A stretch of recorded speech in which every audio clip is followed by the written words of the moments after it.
From Frank's Southern Ice Arena in Bloomington, Indiana, it's senior weekend. And for four seniors with the Club Ice Hockey at Indiana University program, they look to go out with a bang. Illinois State in town at the Frank with Indiana's regional hopes on the line in Southern Indiana. Glad you can join us. Casey Roehl with you alongside Sam Wexler on the Club Ice Hockey at Indiana University pregame show. Indiana entering play with 4 consecutive wins. They look to make regionals for the first time since joining to the ACHA Division II classification in 2014. And the opponent, and a familiar one with Illinois State, who Indiana has yet to lose to in 4 matches. We'll break down the matchup and how Indiana got here, along with regional implications and all what has to go into line for Indiana to make a regional run for the first time in over 10 years on the Club Ice Hockey at Indiana University pregame show. Coming your way next on the Indiana Hockey Radio Network.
Back in Bloomington, the Club Ice Hockey at Indiana University pregame show comes your way with Indiana getting set to take on Illinois State. Game 1 of a 2-game weekend series. Most importantly, senior weekend on Indiana, honoring 4 seniors: Jack Jordan, John Cristiano, Cameron Mcnamara, and Joseph Stebbins. Casey Roehl with you alongside Sam Wexler ringside from the Frank. Sam, Indiana has a chance to do something it hasn't done in the last 10 years and something it hasn't been close to doing since joining the Division II classification 5 seasons ago. That's making regionals. Casey, they were so close last year. They just missed the bubble by 1 ranking spot, and this year they are in a prime position to get the job done, get over the hurdle, and get into the regional tournament. Indiana got to this point with a sweep against Bowling Green State in the first ever series against the Falcons with Indiana's hopes on the line. They pulled up with a big win here in Bloomington and then got the job done in Bowling Green. A 2-1 win on Saturday night in Bowling Green, Ohio. It was a tough match from the get-go, and the goal scoring was at a premium. Both goaltenders playing phenomenally well. Joseph Stebbins for Indiana played nearly lights out, allowing just 1 goal. And that was the performance of the season from him. Indiana enters play with a record of 13-9-1-1, the number 13 team in the Southeast region, 1 spot behind Xavier, who sits number 12. They play Louisville this weekend, with Indiana looking to become the 3rd team to make it into the regionals. There are currently 3 teams in the TSCHL ranked in the top 12 in the Southeast region. But for Indiana, there's a couple other hoops they have to jump through in order to make it into that top 12. Casey, they've got to get the job done tonight, and if they are not able to win both of these games this weekend, they'll have to win the entire TSCHL tournament to get the auto bid into the regional playoff. Each team and in each region, in each conference, the conference champion makes it to the regionals based off an auto bid. But for Indiana, it gets a couple hoops and a couple circles they have to jump through, because the Colonial States Hockey Association gets an auto bid. The number 16 team in that region is a member of that league, and they get an automatic bid because they're the region champions in George Washington. So for Indiana, they have to jump both the number 12 and possibly get to the number 11 spot. And that's something that's certainly doable. You're looking at Indiana, Xavier, and Ryder at 13, 12, and 11. Indiana has a 7.9 rating that's combined with goals scored, goals allowed, and the skill of the opponents they've played, essentially the strength of schedule. Ryder with 8.2, and that's not a huge jump to make. You may have to rely on a Ryder or Xavier loss this weekend at some point, but it's something that certainly Indiana's capable of, especially with Illinois State being ranked so highly in the Central Division. I believe, Casey, they have a 10.2 rating, much higher So this will be an interesting matchup and could be a great boost for Indiana's rating overall. Illinois State, a record of 17-5, 10-2 in the Mid-America Collegiate Hockey Association, a 10.2 record. That's just shy of Miami's 10.3 mark in the Southeast region. So Indiana knows what they have in terms of paper with Illinois State, but Andrew Newman had said if the team can control what they can control, then it's just a matter of what they can do with the computers doing what they do.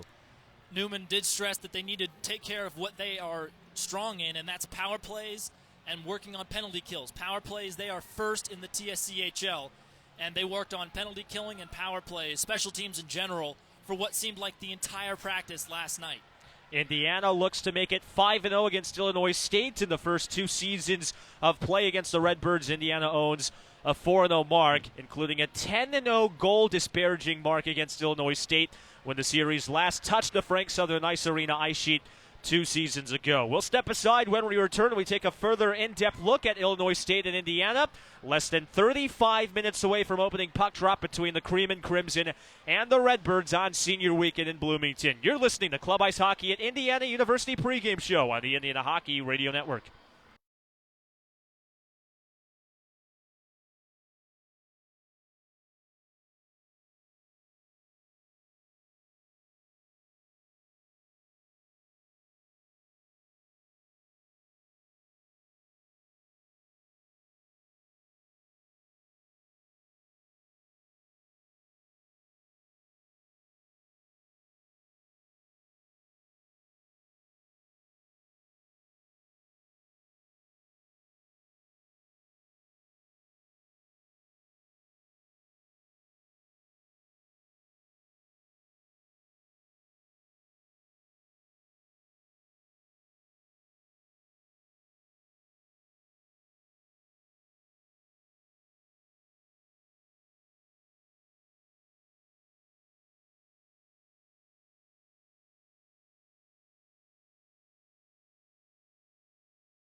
Indiana and Illinois State, game 1 of a 2-game weekend series in Bloomington to close out the regular season and to close out the home seasons for 4 Indiana seniors: Jack Jordan, John Cristiano, Cameron McNamara, and Joseph Stebbins. We'll hear from McNamara and Jordan as our pregame coverage rolls along with hearing from the parents of both McNamara and Jordan as the game goes on as well. We'll hear from John Cristiano's and Joseph Stebbins' parents tomorrow on senior night, the final home game and regular season game of the season for Indiana. Alongside Sam Wexler, Casey Roehl welcoming you back inside the Club Ice Hockey at Indiana University pregame show. Only one major series going on outside of Indiana and Illinois State tonight, and if you're an Indiana hockey fan, you're watching what's going on in the Bluegrass State tonight with number 12 Xavier taking on Louisville. Xavier, they're fighting for a top 4 through 6 spot right now. They don't know where they're going to be at in the TSCHL playoffs. Louisville's batting down at the number 7 spot, but with Indiana's regional hopes on the line, they could use a sweep this weekend and then some against Xavier. But let's focus on what Andrew Newman mentions, what we can control. And with Indiana, there's going to have to be a lot of controlling against some of Illinois State's best. Casey, looking at Illinois State, they're a strong team, but they're a little bit overrated when you look at the strength of schedule and the strength of conferences and regions overall. They have a 10.2 rating, but that doesn't necessarily equate to goal scoring and flying around the rink better than everyone else. Illinois State at about the same level in terms of skill as Indiana, and it looks like that on paper as well. Indiana, a 4-0 all-time record against the Redbirds since the season series started 2 seasons ago in January of 2017. The last opponent that Indiana faced with a rating of over 10 was Miami of Ohio, and that was the last time Indiana fell in a matchup 2 weekends ago, and that's something that Andrew Newman has put on the back burner since that loss. Miami was a tough game to play for Indiana, both on the road at the Goggin Ice Center in Oxford, Ohio, and back on the road the following afternoon. 7-0 loss back in Ohio, and the following day a 4-2 loss for Indiana. They struggled to score goals, and they struggled to keep the puck out of the net for their opposition. Michael Hernbrot with Illinois State in his 5th season leading the Redbirds, his 3rd as a member of the Division II program. He mentioned 2 names that fans should be watching for this weekend, Vladislav Krush and Colin Fitzgerald, who have kept Indiana alive on the offensive side of things over these last 2 weeks. Colin Fitzgerald, as you can see on your screen, with 31 points this season, he jumped out to a big lead in terms of team points early on in this season. He's been a guy that Indiana can always count on to put the puck around the net and be on the ice in the attacking third when it's crunch time and you need to put a number up on the board. Let's take a quick look at other action going on in the TSCHL. There are 5 series involving TSCHL teams, Ohio State and Dayton tonight at 8:30. The Buckeyes, the number 8 seed in the Southeast region, they clinched the number 2 spot in the TSCHL a couple weeks ago. When you look at the top 2 in the league in Miami and Ohio State, it's as good as you can get. But 3 through 6, that could be the most convincing and the most noticeably decent drop that you notice when you look at the TSCHL postseason. It is. There's definitely a drop-off in terms of the record and the skill level between Miami and Ohio State and everyone else in the conference. And one thing to consider, these 2 games that Indiana is going to play tonight and tomorrow afternoon are the final games in the calendar year that will matter for the rating system. The postseason tournaments for the conferences are thrown out the window as far as ratings are going. And as Coach Newman said in practice last night, who knows where these computers are that they're crunching the numbers at and throwing the digits in.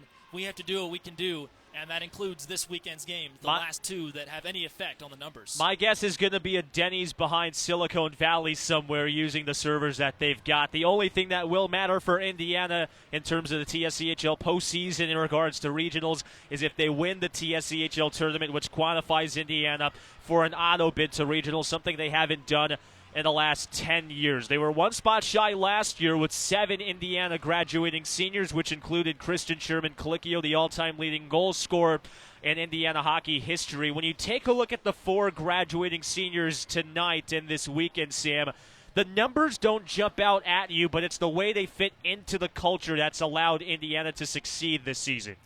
Yeah, these guys have been all class, really respectable leaders in the locker room. Jack Jordan has a C on his chest for a reason, Casey. He knows how to get the guys going. He's a quiet guy on the locker room, but he leads by example. He works hard. He goes out there and puts the puck in the back of the net every single time he possibly can and skates at 100% down the ice when he's on it.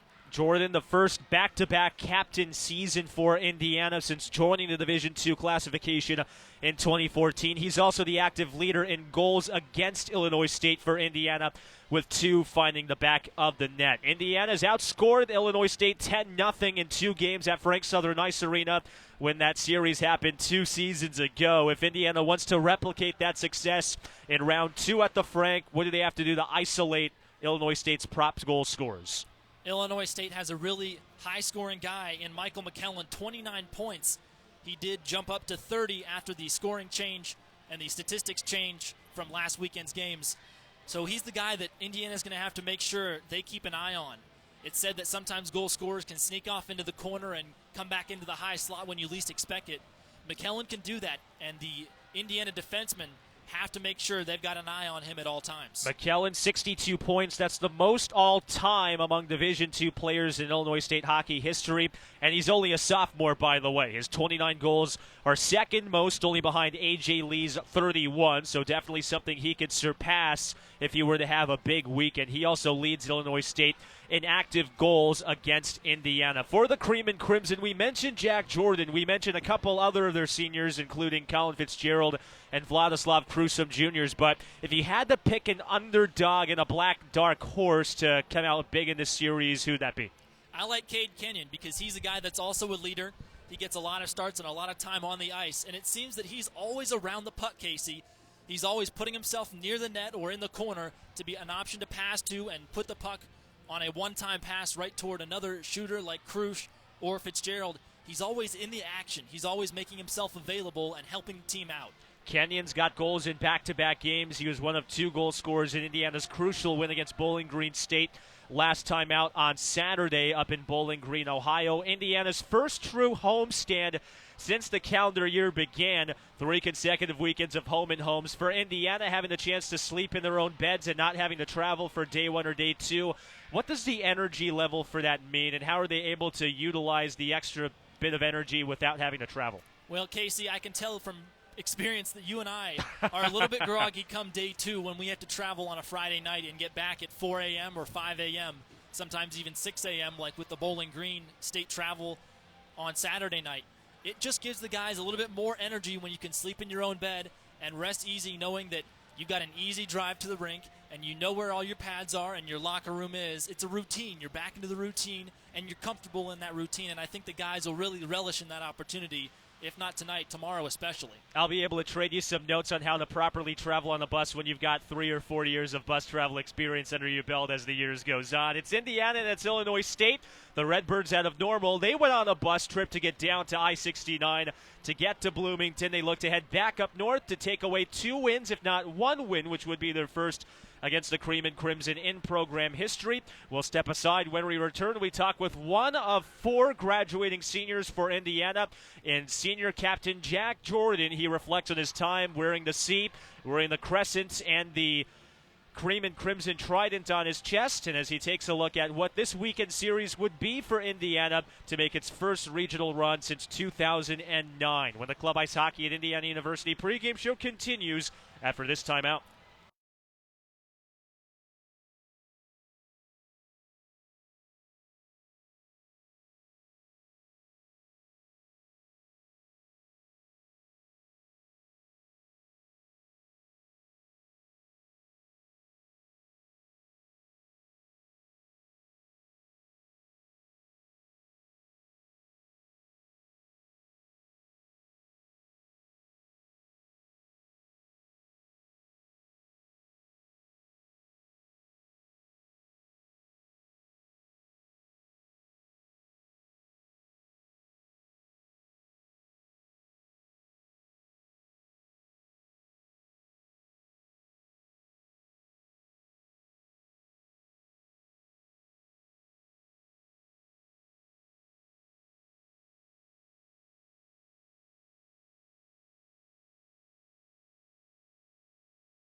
Back on the Club Ice Hockey at Indiana University pregame show. Indiana and Illinois State, game 1 of a 2-game series. We talk with one of 4 graduating seniors in Captain Jack Jordan.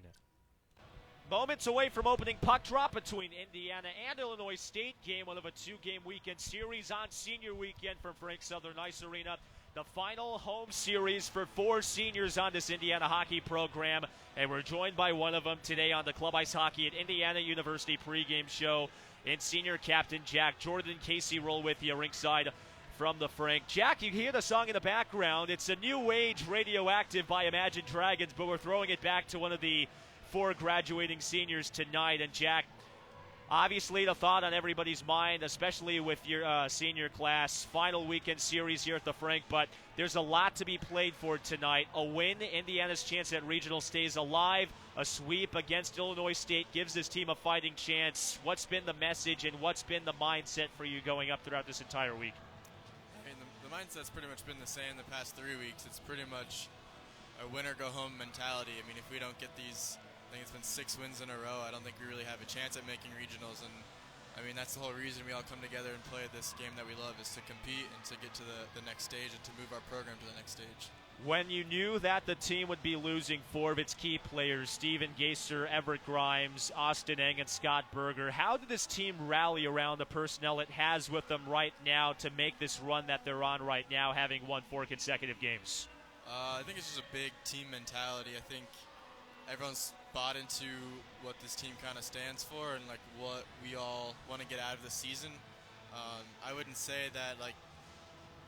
I would just say that everyone has bought into this team. I mean, everyone's giving it their all, and they're doing it for the guy next to them. It's not we're looking at one player who has more talent than the other guys on the team. It's everyone's going to contribute in their way, and everyone's going to play their role and buy into what we're trying to do here. At the beginning of the spring semester, Indiana got swept at the hands of Miami by an 11-2 margin. In that span, Indiana has scored first in each of its last 4 games in that stretch. They're 4-0. What have you noticed about the team's ability to bounce back after a sweep against the top team in the TSCHL and one of the top 10 teams in the region? Yeah, I mean, Miami of Ohio is a fantastic team. They kicked our butts. But I think that a lot of it was just knowing that our back was kind of up against the wall. We needed that win, and I think everyone came out giving it their all, ready to put their body on the line, ready to make sacrifices for the guy next to them. Indiana senior captain Jack Jordan joining us in the Club Ice Hockey at Indiana University pregame show before Indiana's matchup against Illinois State, game 1 of this 2-game homestand on senior weekend. Jack, you mentioned stepping up against Illinois State. That's something you're not unfamiliar with. 2 goals against the Redbirds, leads all active players. Your 4 points also is the most among active players on this Indiana roster. As you take a look at the personnel that you've faced with Illinois State over these last 2 seasons since the series began, what's allowed you to succeed against Michael Hernbrod's team? I wouldn't say there's like one specific thing you can point to, but definitely my teammates. I mean, if I remember correctly, I had a lot of guys supporting me and a lot of guys helping me make the plays I needed to make, and I was just fortunate enough to be there at the right place at the right time. This being your senior weekend, you joined midway through your freshman season, so 3.5 years of Indiana hockey memories under your belt. What's the main thing you're going to take away when the season comes to an end and when your Indiana career comes to an end? It's pretty funny. I mean, hockey in a way has always been like a safe haven for me, and so that first semester, my freshman year, you kind of feel lost on such a big campus. And I mean, I continually say to this day that joining the hockey team was the best decision I've made here at campus. Or here at school, I guess. I mean, not only do you find a place to fit in a group of guys to be around who genuinely care about you, but you get to play a game that you love, you get to compete, and you get to travel with them too and play a bunch of other Big Ten schools, which is really cool. But, I mean, after this weekend, I think it's just going to, a big sense of gratitude. I mean, I've been very thankful to be able to play this sport and to be surrounded by my teammates and have the kind of support system that I have had these 4 years at IU. Having seen 3 prior senior weekends before, having seen teammates in years past and teams present to get honored on the ice before the final home game, and having met some of the other parents on other teams, when your parents come here at the Frank throughout this entire weekend, and when you take the ice for the final time on Saturday, what are some of the first thoughts that you're going to have on the ice when you get ready for your final game? It's kind of a weird feeling. I mean, it didn't really hit me that tonight's the last game. Well, this weekend are the last 2 games at the Frank, given that we have the league playoffs coming up. But I think I'm always grateful that my parents have been able to support me and been able to come out here. So to have them honored, I think is going to be really cool, just because they do support me and they're a huge part of the reason I have been successful, not only with hockey but with life. And I think it'll be, again, just a big sense of gratitude when I'm leaving the rink on Saturday. Indiana senior captain Jack Jordan joining us in the Club Ice Hockey at Indiana University pregame show. Jack, there's a lot to be played for this weekend. The culture that Andrew Newman has brought up, talking to a couple other players, they've mentioned it's different, it's more passionate, and it's on an entirely different level than what they've been used to in their prior hockey careers with other coaches. You've been able to see 2 different head coaches in permanent aspects with this hockey program. As you look back at Newman's ability to create a different culture with this team, what are some of the first things that jump out about you that has allowed some of the younger guys to seamlessly transition into the way the team runs itself? Yeah, I think the first thing in my mind that sticks out is definitely his ability to get everyone working towards one goal. So he brought, I know a lot of people are going to say that he brings a sense of passion, which he definitely does, but the one thing that sticks out to me, and maybe it's just because I was a treasurer one year, and I've been very involved with the team on ice and off ice, but he brings a sense of organization. I would say he was his first week. I mean, we spent a ton of time on the ice going over our systems, which is something not every hockey player loves to do. It's kind of tedious work, but he implemented a defensive zone system, a forecheck, a power play, and I think that was almost like a wake-up call. We were reminded of what good coaching looks like and what we need to do to all get going towards the same goal. And I think once we had that organization in place, he did a great job at getting everyone pulling in the right direction, because the goal of this team is to make it to regionals, and he kind of just laid it out there for us, and he's brought the passion. I mean, every practice, every game, every weekend, and I think he's been a good role model, especially for me and some of the younger guys to look up to. Indiana senior captain Jack Jordan joining us on the Club Ice Hockey at Indiana University pregame show. The final home series of the season, with Indiana battling for the final regional spot in the Southeast Regional, and also 2 weeks away from the TSCHL tournament. Jack, it's been great getting to know you these last 3 seasons. Enjoy this weekend with your friends and family, your teammates, your final weekend at the Frank, and best of luck to you in your future endeavors. Thank you, and thank you for all the work you do behind the scenes. No problem, JJs. We'll step aside. When we return, we talk with tonight's starting goaltender and one of 4 graduating seniors this year, and Cameron McNamara, as we break down his tenure in Bloomington, along with the severity of this weekend's tilt against Illinois State in regards to regionals, on the Club Ice Hockey at Indiana University pregame show on the Indiana Hockey Radio Network.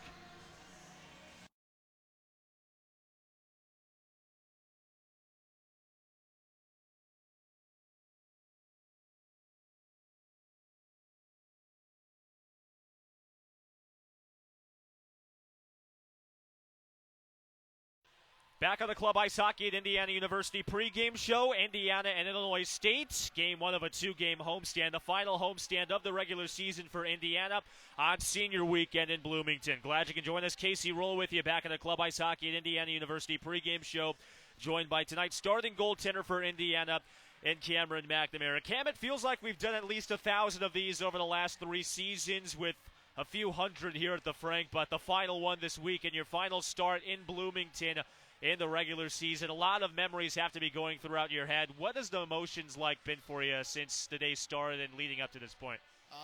Since the day started, I've just been ready to go. I just wanted to be here and wanted to get on the ice with the boys. But yeah, there's a lot of memories going on, and think about all the big games we played here and all the not so big games we played here. But yeah, it's real exciting to come out tonight and play. Today definitely counts as a big-time game. Indiana knows what they have to do. 2 games against Illinois State, a fellow ranked team in the ACHA Division II regional rankings.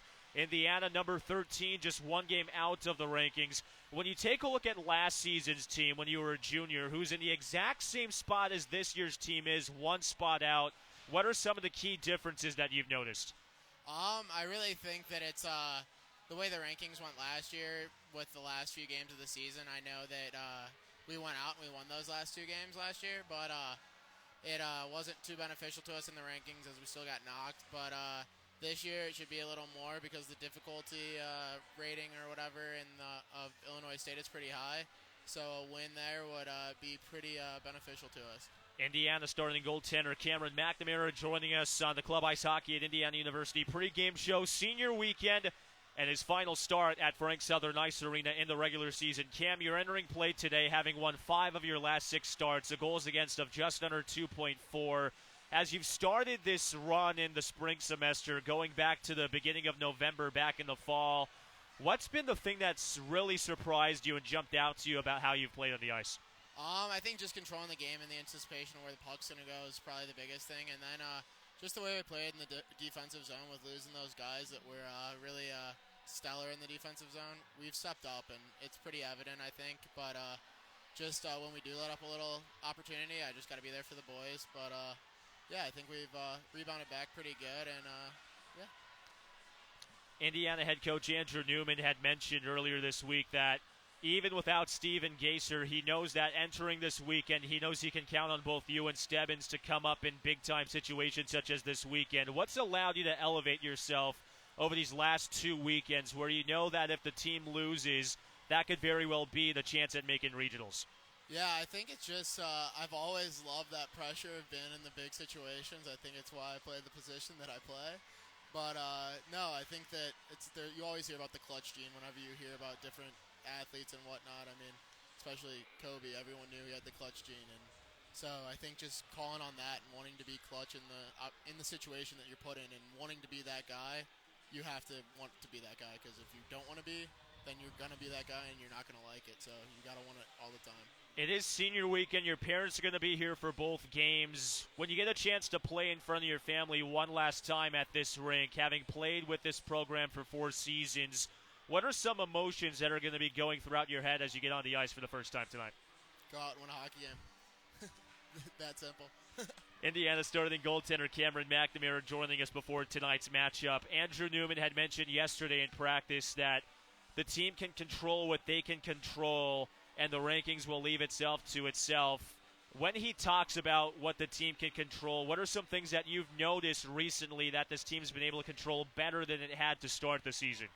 I'd say first and foremost, penalties. As you saw in that game on Saturday at Bowling Green, the way that we stayed out of the box and were able to control that aspect of the game, something that we should be able to control every game, and it's going to be crucial in this game because I know their power play is pretty decent with some of my buddies that are on the other team. But, yeah, I think we just got to go out there and control our emotions and control the effort level that we put in because those are the two things that are strictly up to you. And bounces will go the way they go, but if we come out there strong and whatnot, we'll be good. To start the spring semester, out of the 3 weekends, you've been familiar with one of the teams in Dayton, hadn't started against Miami, hadn't played against Bowling Green State, but it's a bit different against Illinois State. You're 2-0 against the Redbirds with a goals against of 1 and a save percentage of just over .97. What allows you to excel against the Redbirds, and what have you seen against them in the last 2 seasons that this rivalry's gone back to? Well, I think it's mostly that competitive nature that I have because I got quite a few buddies on the other team that I've played with. One of them, Danny Quagliata, I played U18 with. Connor Tolley, I played high school with. So just not wanting to let those guys score on me or let them get a win. I think that's a big motivating factor. But whenever I get on the ice, I always want to win. So Indiana goaltender Cameron McNamara always bringing out the A+ stuff. Talking to us before tonight's matchup against Illinois State. Cam, before you hang up the number 1 jersey for the final time with Indiana, what's one thing that you want to look back on and one thing that you really hold your head high on in your 4 seasons with the program? Just how much this program has helped me mature as both a player and as a person. Whether it was coming in as a freshman and having a board position to last year being president to this year trying to mentor some of the young guys on the team. I think I've grown a lot here in the last 4 years, and hockey's been involved in every part of it. Cameron McNamara joining us in the Club Ice Hockey at Indiana University pregame show before tonight's matchup against Illinois State, the number 12 team in their respective region against Indiana, who's battling for the final regional spot in the Southeast. Cameron McNamara looks to put Indiana on his shoulders tonight to keep their regional run hopes alive. Cam, thanks for joining us. Enjoy the weekend for senior weekend, and best of luck with your future endeavors. Thank you. We'll step aside. When we return, we talk with Indiana head coach Andrew Newman to break down the series, to take a look at what a regionals run could look like for Indiana, and to recap the start of the spring semester when the Club Ice Hockey at Indiana University pregame show continues on the Indiana Hockey Radio Network.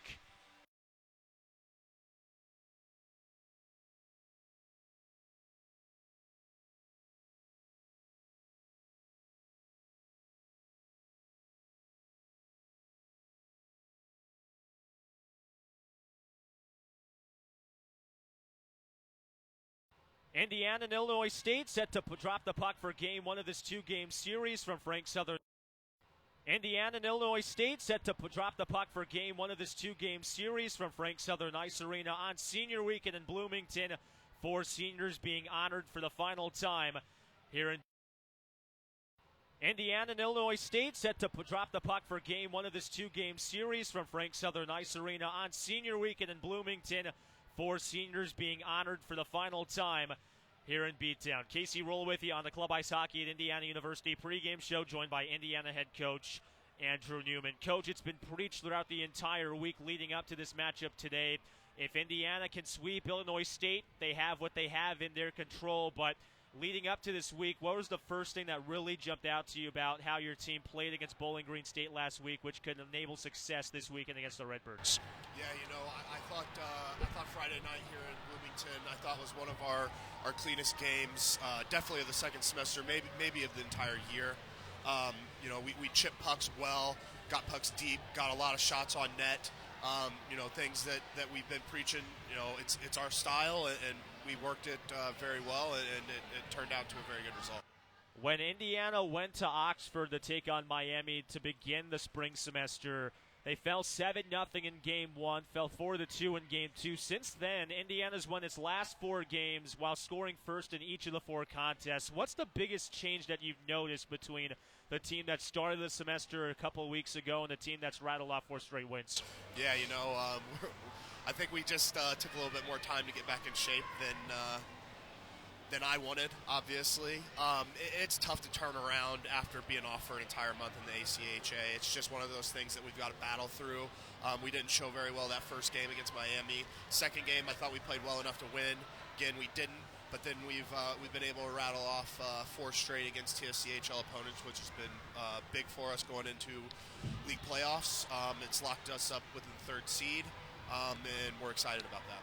Talking to senior captain Jack Jordan earlier today, he had said that the mindset with the team had been every game from the point with Dayton was win or go home. And throughout these last 2 weeks, what have been some things that you've noticed about this year's team that are a bit different from last year when you took over as your first year as head coach compared to also 2 seasons ago when you were part of the interim coaching staff? Yeah, well, this is obviously a younger group we've got this year than last year. Just off the top of my head, we had like 6 or 7 seniors last year at senior weekend participate. So that's a big difference, going from 7 to 4, and then dressing 12, 13 freshmen a game this season. It's just we're very youthful in this program right now, which sets up well for the future. We have had the mindset of win or go home, and that's just the mindset that we've played with ever since we got swept by Miami. We really want a chance at regionals. We want to do well at league playoffs as well, but regionals is that ultimate goal for us, and we felt like we needed to win 6 straight to give ourselves the best chance to get into regionals. Indiana head coach Andrew Newman joining us on the Club Ice Hockey at Indiana University pregame show. Coach, it's been the goal with this program since you took over as head coach last season. It came down to the final weekend before the rankings come out. Indiana fell 1 spot short to Michigan after a sweep against Michigan State last season. The team finds itself in the exact same position it was in last year. To some of the guys who weren't a member of last year's team, what was the main message to some of the first-year players, and what was this synonymous message to some of the returners who felt a disappointment of falling 1 spot short from last year? Yeah, just control what we can control. Our effort, how hard we're working, how hard we play, making the right plays.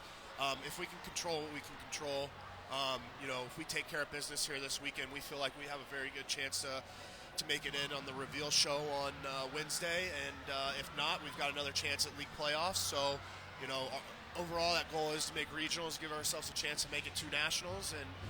And until we're told no, we're going to keep fighting for it. Indiana honoring 4 seniors this weekend for senior weekend. Jack Jordan, Cameron McNamara, Joseph Stebbins, and John Cristiano. But let's shift things away from some of the seniors to 2 men who will be seniors next season. Illinois State head coach Michael Hernbrot earlier this week had mentioned 2 players who really stuck out to him when he watched film and in years past. Colin Fitzgerald, a team leader in points, and Vladislav Krush with his 12 goals that leads Indiana. How have they been able to flip the switch to start the spring? Yeah, they're just really good players. They come to practice every day and work really, really hard. They're absolutely leaders on the team. When they get the puck, they have one mission. That's to go make something happen. And we love that they're producing for us and hope that can continue. Indiana head coach Andrew Newman joining us for the Club Ice Hockey at Indiana University pregame show. Coach Cameron McNamara, in his career against Illinois State, has a 1.0 goals against, a .97 save percentage. So he's been on against the Redbirds, and he's tasked with arguably the biggest game in his Indiana hockey career. How has he been able to flip the switch to start over his last 6 starts? Yeah, he's been playing really, really well second semester. I think both of our goalies have, to be quite honest with you. He's an adult. These seniors on the team this year, they're adults. They understand, when we get to the rink, it's business, and that we're here to take care of business. So when he steps on the ice, he's prepared at all times, zoned in, focused, and he gives us a great opportunity to win when we have him between the pipes. With some of the underclassmen and the 4 seniors who had mentioned the culture that you've been able to bring in your 2 seasons as head coach, differentiating from prior head coaches and part of the interim head coaching staff 2.5 years ago. As you take a look at the 4 seniors graduating this year, how they contributed to the way that you wanted to mold the culture with this program? Yeah, they're just guys that they put their head down and go to work.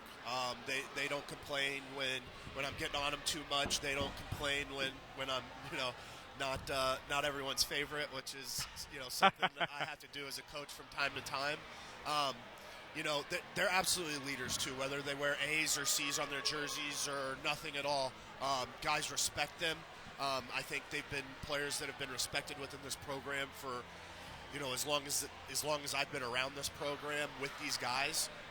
We're going to be sad to see them leave. Hopefully we can send them out of Frank with 2 wins this weekend. You're always our favorite to interview on the pregame show, Coach. You're always our favorite and our number 1 in our hearts. But as you take a look at what the regionals could bring 2 weeks from now in the TSCHL postseason tournament in a span of 2 weekends, when you take a look at how Indiana matches up against some of the top teams in the league, Miami, who clinched the number 1 spot, Ohio State that clinched number 2, what's allowed this program to come up bigger against big-time opponents over the last couple months compared to when they first started the season, say in September and October? Yeah, just reflecting on those 2 series, Ohio State, they put one on us one game, and Miami did the exact same. And then we lost the second game in both of those series, but we felt like we had a chance to win. We feel like we still owe them a little something. We feel like we left a little something on the ice for sure. But if we get them again, we're looking forward to return the favor and hopefully knocking them off out of the league playoffs. Indiana head coach Andrew Newman joining us in the Club Ice Hockey at Indiana University pregame show before tonight's matchup against Illinois State on senior weekend, the final weekend at Bloomington. For John Cristiano, Cameron McNamara, Joseph Stebbins, and Jack Jordan. Coach, thanks for joining us as always, and best of luck against the Redbirds tonight. We'll step aside. When we return, we take a look at our starting lineups. D pairings enter a net-minding matchup between Illinois State and Indiana. You're listening to the Club Ice Hockey at Indiana University pregame show on the Indiana Hockey Radio Network.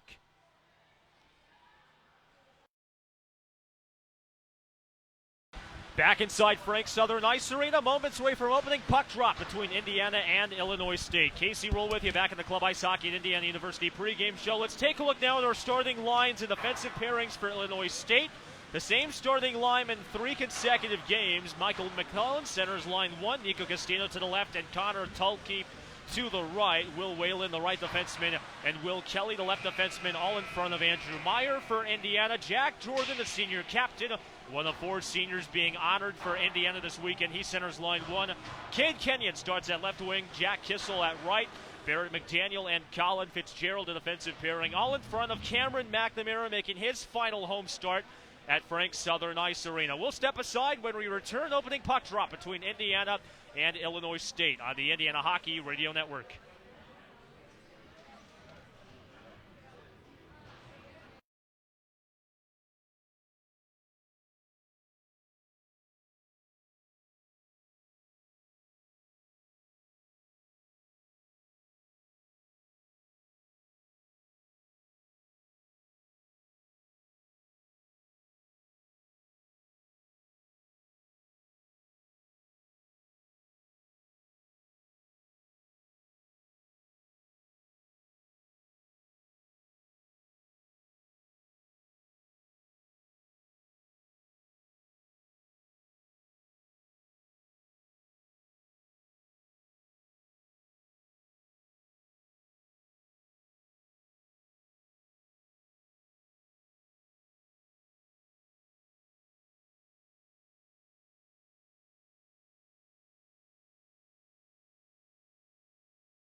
The final run for regionals begins tonight. The club ice hockey at Indiana University, one spot shy of making its first regional appearance since 2009. The final chapter begins today on senior weekend against Illinois State. Glad you could join us. Casey Roehl with you alongside Sam Wexler from Frank Southern Ice Arena in Bloomington, Indiana. The Cream and Crimson have won 4 consecutive games, taking on Illinois State, who has yet to defeat Indiana since the all-time series began 2 seasons ago. Let's take a look at our starting lines and offensive pairings. First for Illinois State, a record of 17-5, 10-2 as members of the Mid-America Collegiate Hockey Association. They've won their last 4 games as well.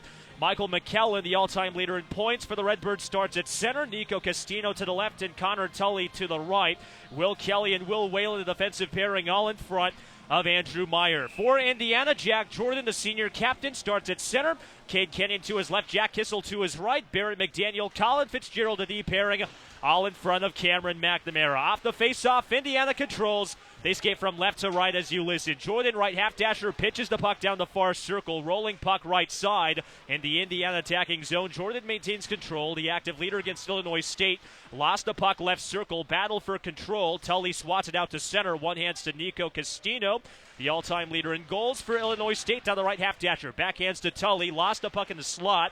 One-handed by Fitzgerald out to the blue line. Wrister on the way by Whalen. Deflected a bit wide, blocker side of McNamara. The Redbirds still control the attacking zone. 40 seconds into period 1. No score, Indiana and Illinois State from Bloomington. Right point Whalen swats the puck to Castino, right half dasher. Behind the goal line, connects with Whalen. Looking in the middle of the ice. Centering pass in the slot. Castino falls to the ice. McKellen, a one-hand shot. Swatted by McNamara to the left half dasher, and it's Fitzgerald weaving his way past a couple D-men out to center.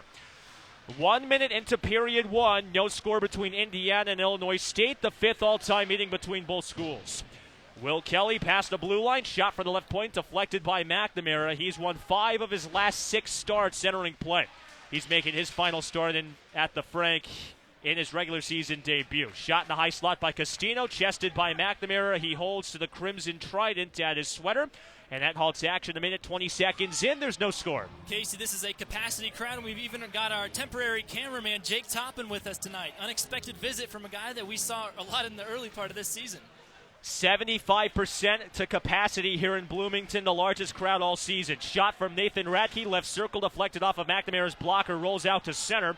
Indiana clears the zone from left to right. A minute and a half into period 1, no score, Indiana and Illinois State. James Todaro, the freshman D-man for Indiana, lost the puck high slot, rolling in between the circles. Vladislav Krush intercepts, and he flips it near side. Adam Offenbach for Indiana, right circle, back feed toward Cristiano, intercepted by Ronan for Illinois State. He gains the line, right circle at the dot, centering pass, one-timer Radke, deflected, rebound, they score! Oliver Grigg on the doorstep, puts Illinois State up 1-0, a minute 55 into the first. Ronan gained the line, 3-on-2. A wrister from the top of the circles was deflected in between the slot and the blue paint, and Grigg was wide open backdoor post to collect his 6th goal of the season, and for the first time in series history, the Redbirds score first against Indiana. Face-off comes at center. Illinois State controls from right to left. The senior Trevor Scher playing in his first game against Indiana. His prior 4 matchups, he was out due to suspension. He's got the puck right boards in the defending zone. One hands to Grigg, back behind the net. Rink wide pass, David Flynn lost it. It rolls out to center, and it's Indiana controlling Alex Shabazz. He swats it to Andrew Meyer's left. Illinois State first to touch up in the D-zone, Dylan Lothar. The sophomore D-man from upstate Indiana whips it out to center. He stops at the red line, feeds to Kelly in the attacking zone. High slot, his wrister turned aside by McNamara's blocker side. Bounces off the high glass. Good fellow for Indiana, swats it off the side of the net. And it's the Cream and Crimson controlling down the far boards and out to center with Champel, one hands to the red line. 17-15 left in the opening frame. 1-0 lead for Illinois State off the strength of an Oliver Grigg goal. Line changes made by both sides with the Redbirds controlling from right to left. Michael McKellen, the co-captain, swats it behind McNamara. Scrum for the puck, and the Redbirds control on a forecheck. McKellen, left goal line, centering pass. Kelly, a shot, deflected a bit wide, goal line side. Right circle, a shot by Whalen, wide through the slot. And it's Indiana with Josh Scharf backhanding the bone cutter. He pitchforks it high off glass and into the mesh down to near side to stop play. 16:46 left in the opening frame.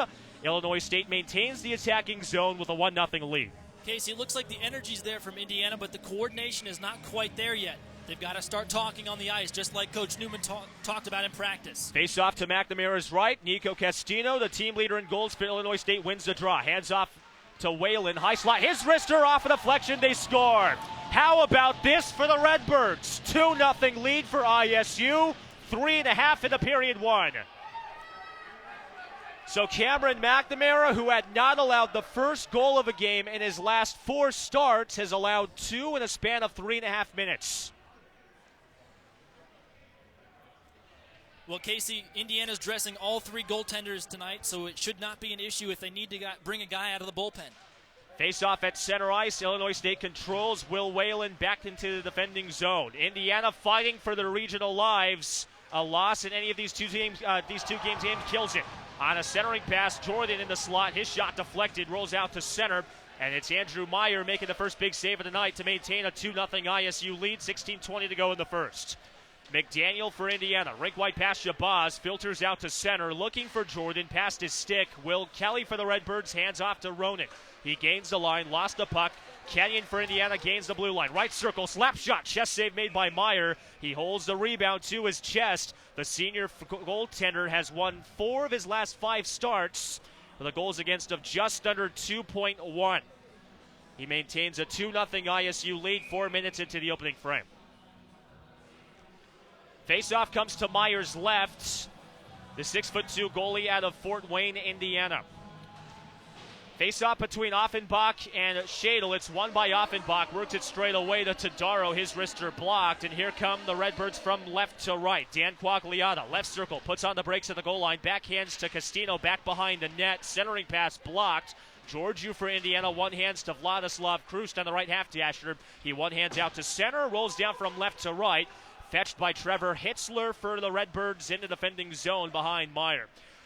4.5 in the period one. Illinois State leads 2-0. The Redbirds look for their first all-time win against Indiana since the all-time series began 2 seasons ago. The Redbirds ice the puck with Whalen from right to left.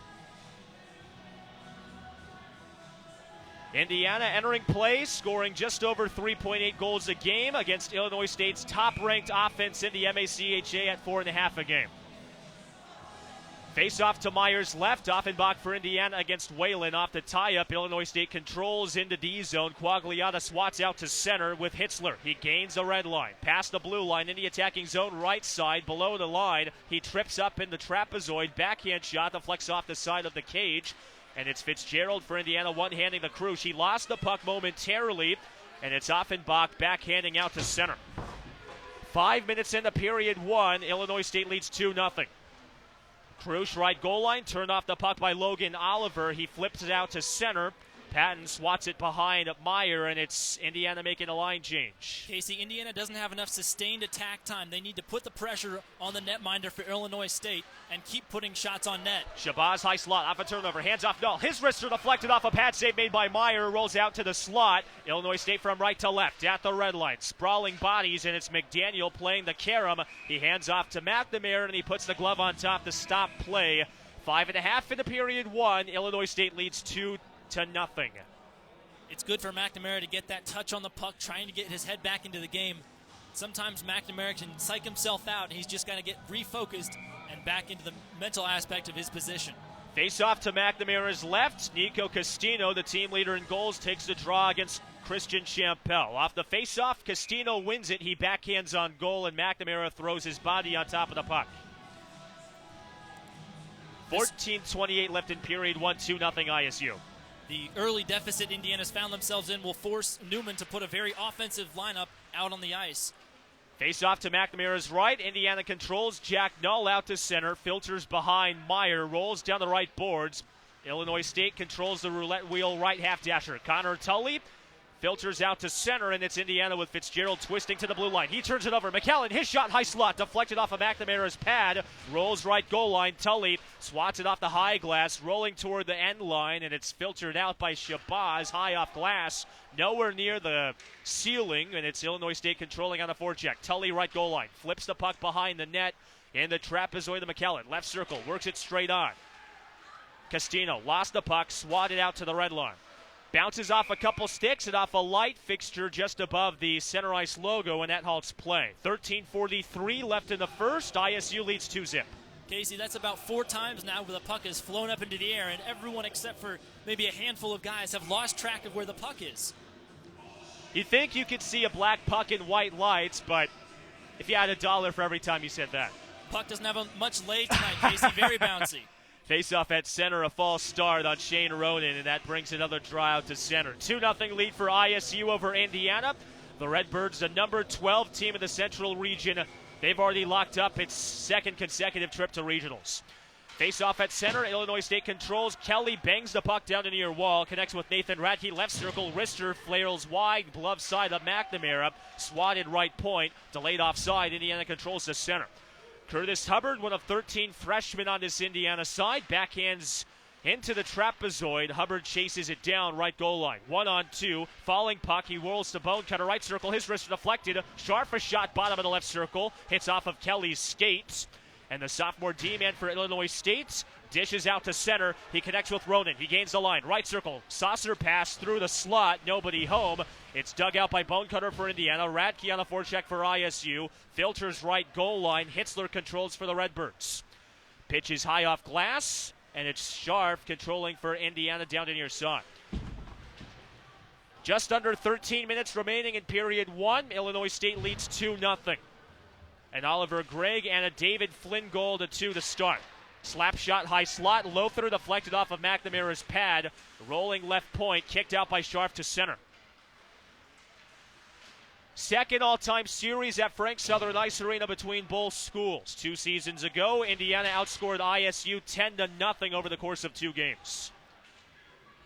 The Redbirds in the attacking zone. Radke left goal line. He falls to the ice. No penalty called. Bottom of the left circle. Wrister turned aside by McNamara. Rolls in the trapezoid. He holds in the backhand. Filters straight on. Hitzler, high slot. His wrister deflected. Rolling in the slot. And it's Bonecutter for Indiana. Picking it up and ripping it around to far boards. Hitzler maintains his zone on the forecheck. Right circle. Swats to the goal line. McKellen looking middle. Looking right. Centering pass. One-timer Hitzler. Rolls underneath his stick and out to the left point. Will Kelly lost it out to center. Kissel for Indiana, right point, delayed offside. He brushes the puck behind Meyer with Indiana controlling on the forecheck left side. Jordan, half dasher left wing at the hash mark. One hands the puck to Kenyon, left circle. Filters out to Patton, left point. Wrister deflected in the slot, and it's Kelly holding out to center. 11.5 to go in period 1. Illinois State leads 2-0. The Redbirds, having won 4 consecutive games, they look for their first all-time win against a TSCHL opponent. McKellen left goal line, wrister gloved by McNamara to stop action. Casey, again, Indiana not holding any sustained attack or putting any constant pressure on the goalie. They've got to force Illinois State to make mistakes and run them out of gas. 11:21 left in period 1, 2-0 ISU. Face off to McNamara's right. McKellen and Jordan take the draw. Off the tie-up, Indiana controls. Aiden Goodfellow pitches the puck right boards. Kenyon digs it out, lobs it toward the point, and it's kept in by ISU. Ronan high slot, turned aside by Kenyon. He gains the line from left to right. Left circle, snaps a shot, gloved by Meyer to stop play. Andrew Meyer, who has a goals against of just under 1.9 in his last 5 wins. He's made his first 5 stops tonight, and he maintains a 2-0 ISU lead. 11:04 left in period 1. Casey, there are rumors swirling that several players on the Redbirds are battling the flu. We'll see how their pace of play keeps up in the third. One of those players, Michael McKellen, wins the faceoff. He works the puck from right to left into the high slot. He holds, he shoots, deflected off of Goodfellow, but it's Illinois State maintaining the puck behind the net. Nico Castino, the lefty stick handler, circles to the top of the right circle. Works it to Sapuda. Back to Castino, right goal line. McKellen in the trapezoid. Looking middle, looking right. Centering pass off a couple sticks and off a couple skates. Filters out to the right point. Sapuda maintains the zone. Slap pass Castino, right circle. Centering pass off of a couple stick blades. Lothar shot bottom of the left circle. Deflected off the side of the net. And Indiana clears from left to right. 10:20 left in period 1. Illinois State on top to an early 2-0 lead. Indiana on a forecheck. Puck bouncing high slot. Cristiano shot. He scores! No, it did cross the goal line completely. It was halfway past the line, but no goal on the ice, and it remains 2-0 ISU. 10 minutes to go in the first. A Casey, puck that nearly crossed the line, but it was Andrew Meyer coming away a little lucky. Just an unlucky bounce, Casey. Sometimes puck luck is what gets you in or out of the playoffs. Danny Quagliata for ISU. Red line. Filters the puck behind McNamara. Rolling puck right side. Sam Braun maintains his own at the circle. He pitches it left goal line at the hash mark. Connects with Schur. 3 bodies aside fighting for control, and it's ISU maintaining the puck in the attacking zone. Jack Shadle, right circle. Slapped off of Krusch's stick, and it's Illinois State from right to left as you listen. Turnover at center. Offenbach, high slot. Top of the circles. Rister blocked off of Kelly's stick, and Illinois State controls from right to left. 9:20 to go in the first. ISU leads 2-0. John Cristiano a couple moments ago. A bouncing puck that nearly crossed the goal line that beat Meyer glove side, but a couple inches away from crossing completely, maintains a 2-0 ISU lead.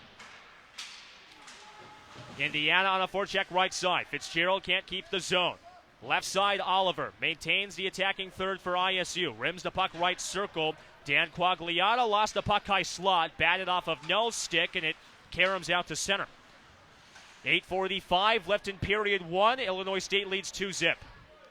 Ronan in the attacking third. Into high slot, edged off the puck, swats it right goal line. Now to the half dasher looking for Barents. Canceled out by Shabazz. He flips it in the trapezoid. A couple bodies fighting for control. ISU Kelly left circle at the hash mark, at the dot. Works it high slot. Swatted by Null. On a forecheck, here's Oliver for ISU. Holds it in the backhand. Works it left goal line. Barrett centering feed. High slot. Slap shot. Sure. Deflected wide. Puck rolls left goal line. Chappelle for Indiana picks it up. Runs it out to center. Staples the puck to the near goal line. And it's Null forced to play it out to the defending third. 8 minutes to go in the first. Illinois State leads 2-0. Chappelle, right point. Backhands to Shabazz. He's canceled off the puck. It rolls to center. Aiden Goodfellow, the freshman from upstate Michigan, gains the line. Right circle. Rolling puck. Tumbles to the goal line. He takes the spill to the ice. No penalty called. It rolls behind Meyer. Castino for ISU. Staples it to the right goal line. And it's Chappelle for Indiana on a forecheck. Swatted out of trouble by Ronan to center. 7.5 to go in period 1. Illinois State jumping out to an early 2-0 lead. A pair of goals in the first 5 minutes. The Redbirds, Nathan Radke, left circle, backhands the puck behind McNamara. Patton digs it out for Indiana. The lefty D-man circling, works it right side underneath of Hubbard's stick, and Dylan Lothar for ISU backhands down to near circle. Oliver Grigg, one of 2 ISU goal scorers, goes off to the bench for a line change. 7:10 to go in the first. Illinois State leads 2-0. Bone cutter for Indiana. High slot. One hands the puck toward the goal line. Sticked aside by a couple Illinois State defenders. Rolls out right side. McDaniel unable to maintain the zone. Indiana, since Andrew Newman took over as head coach, has outscored opposing teams 88-48 at home. But it's Illinois State taking an early 2-0 lead to begin. Lothar left goal line. Dishes the puck to Tully. He falls to the ice. 2 bodies aside, fighting for control. Fitzgerald for Indiana. Rink-wide pass far side. Clears the zone out to center. Indiana makes a quick change. 6.5 to go in period 1. The Redbirds lead by a deuce. 2-0 our score. Lothar swats the puck high off the window. Back behind McNamara. Couple Redbirds in on the forecheck. McKellen, right goal line. Centering feed, deflected. Jordan for Indiana. Ushers the puck in the attacking zone left side. Gains the line. High slot. He waits. His wrister deflected. A pad save by Meyer. Rolls out to center. 6 minutes to go in the first 20. Illinois State leads 2-0. Fitzgerald right circle. His wrister whistled wide through the slot. The Redbirds with Barents. Weaves his way through center. Gains the line. Right side. Chip and chase to the goal line. Indiana with Georgiou. Cancels out a couple Redbirds, but it's Illinois State controlling. Kelly left goal line. Centering pass. Rolls out to the point. One-timer by Schur. Deflected. Here comes Indiana from left to right. Jordan lost the puck. It's out back to center. Schur, left goal line. Works it to Oliver. He chips and chases to himself. Controls the rolling puck. Back behind the net. Barents. Backhand centering pass. Right circle. A shot by Kelly. Deflected. Puck in the air. It's free. And they score. Mayhem ensuing in front of the net. A couple bodies were fighting in front of the slots. The puck bounced off of McNamara's blocker. It hit off of his right shoulder. He didn't know where it was initially, and it bounced right behind him past the goal line. And how about this? Illinois State leads 3-0 with 5:24 to go in the first. Casey, there's still a discussion over on that herd of zebras at the left dot. They may be thinking about a goaltender interference or some other type of call, but otherwise that goal will stand and make it 3. Andrew Newman looked directly to Jared Bukta, wondering if there was any interference or if the net was off of its moorings. No call on the ice was made, and now a 4-man review going on directly in front of us at the left circle. No goals to call. How about that, Casey? A huge break for Indiana. The first time all season a goal has been overturned when it was called on the ice. So it remains 2-0 Illinois State, 5:24 to go in the first. A time of year when Indiana could use all the luck they could get. They get a little bit of luck in the final weekend of the season. Logan Oliver's trying to convey to Will Klasman, the linesman, that it crossed the goal line legally, but to no avail.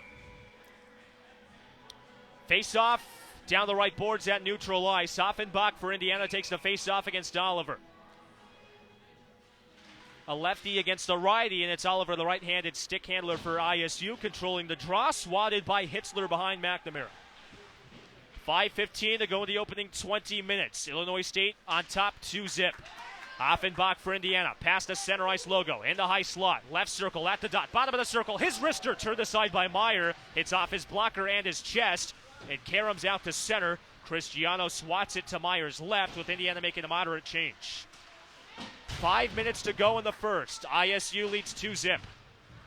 Forecheck for Indiana. Krusch right point. High slot. His wrister wide glove side. Karam's to the left circle. Swatted back by Krusch to the goal line. Dug out by McKellen for ISU. The all-time leader in points in Division II history for the Redbirds. Sets up the offense past center. Jets past the red line. Gains the line right side. Now the late offside is the call. It was Bukta, the linesman, making the ruling. The guilty party, Trevor Hitzler, down the near side. A face-off comes out to neutral with Illinois State leading 2-0, 4.5 to go in the first. Casey, you heard the whistle. The linesman didn't miss a beat. They are on point this evening and are ready to make the calls.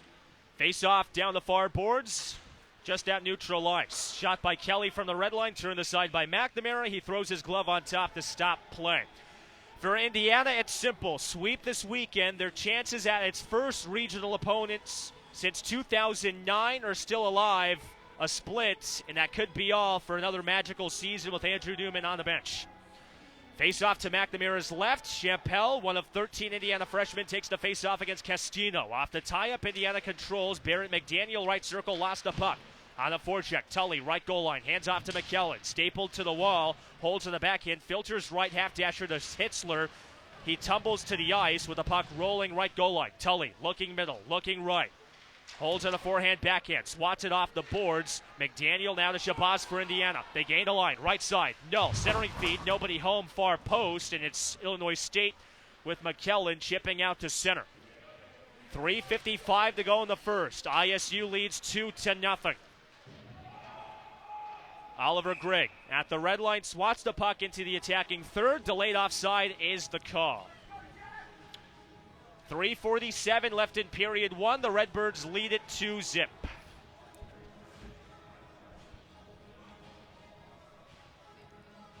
Face-off comes out to neutral ice, down the far boards in front of the Indiana bench. Face-off controlled by the Redbirds. And it's Logan Oliver chipping the puck behind McNamara. Georgiou digs it out for the Cream and Crimson. Flicks it behind the net. Jordan, the two-time captain for Indiana, the first two-year captain since joining the Division II classification 5 years ago. Swats it to center. Chip and chase. Illinois State first two, and Castino falls to the ice. Rink-wide pass connects with Quagliata. High slot. He fans on a one-timer. Rolls to the left circle. Kissel for Indiana. Whips it off the near hash. Back check by ISU. Jack Shadle. His stick breaks, but ISU controls from right to left. Castino, high slot. Stick check from behind. Jordan for Indiana at the red line. Bats the puck off the high wall. Kissel filters behind Mitchell, and it's gloved off a couple bodies. Quagliata settles it down. 3 minutes to go in the first. Indiana trailing 2-0, and now we get a whistle and a delayed offside. is the ruling far boards. Casey, this game isn't nearly as chippy as some other games in the TSCHL that we've seen. Illinois State, an out-of-conference opponent, so it's not likely that these two will have as much aggression as other teams in the conference against Indiana. Face-off down the right boards at neutral. Shane Ronan takes the face-off against Adam Offenbach. Off the tie-up, ISU controls Will Kelly. Veers into the attacking third. Left point, fans the puck behind McNamara. Patton first to it for Indiana. Stretch pass to center, intercepted by Logan. His shot right point chested by McNamara to stop play. 2:39 left in period one. Illinois State leads early 2-0. 2 goals in a span of 5 minutes to open up the first 20 minutes. Casey, those are a killer 2 goals because Indiana has to work just that much harder to get back into this game and put a crooked number up on the board for themselves. Draw comes to McNamara's left. Indiana controls Offenbach. One hands the puck to himself past the red line. The lefty stick handler ambles offside into the attacking zone. Vladislav Krush, the guilty party. He gained a line when Offenbach was just behind the blue paints. Another mental error that you cannot have when you're fighting for your life, Casey, and your playoff hopes. 2:33 left in period one. Illinois State leads 2-0. Face-off down the far boards. The Redbirds control. Rink-wide pass, Will Kelly. Backhands near side. Grigg twists it to McNamara's right. And it's Indiana with Patton controlling far boards. Slap pass to Krush. Rink-wide pass intercepted. Castino, high slot. Spinning centering pass looking for Radke. Batted off a couple sticks. Maintained by ISU momentarily. Now it's Indiana controlling in the defending third. 2 minutes to go in the first. ISU leads 2-0. Goodfellow gets tripped. No penalty called. And now we get a whistle, and we're going to get a call. A delayed ruling by Jared Bukta, but tripping is the call. And for the first time tonight, Indiana's top-ranked power play in the TSCHL goes to work, trailing 2-0. Indiana's power play unit attacking at just over 25%. Looks to cut into this Illinois State lead. The Redbirds up 2-0. Face-off to Andrew Myers' right. Jack Jordan takes the face-off of the Cream and Crimson against Trevor Scher. Off the face-off, Indiana controls. Patton right circle. He waits. He shoots. His wrister gloved by Meyer to stop play. Andrew Meyer, top 15 nationally in save percentage and goals against. Makes another easy save, and a face-off comes to his left. Casey, this will be an opportunity Indiana has to capitalize on with their stellar power play. Face-off to Myers' left. Patton has it right circle. Swats the puck to Kenyon. Rolls back behind the net. ISU rifles it down from right to left. Jordan leveled a huge shoulder on Castino. He's down and slow to get up, but play still continues. No whistle yet, Casey. An interesting call, and now play will take a quick pause. Play is stopped for the injured player back behind Meyer. Jack Jordan leveled all 6'4", 220 pounds into him. A big hit, Casey, and another chance for Indiana to take advantage with Illinois State suffering the flu with multiple guys and shorthanded at that. 100 seconds left in period one. Illinois State leads 2-0 over Indiana. We'll step aside for a couple moments. You're listening to Club Ice Hockey at Indiana University on the Indiana Hockey Radio Network.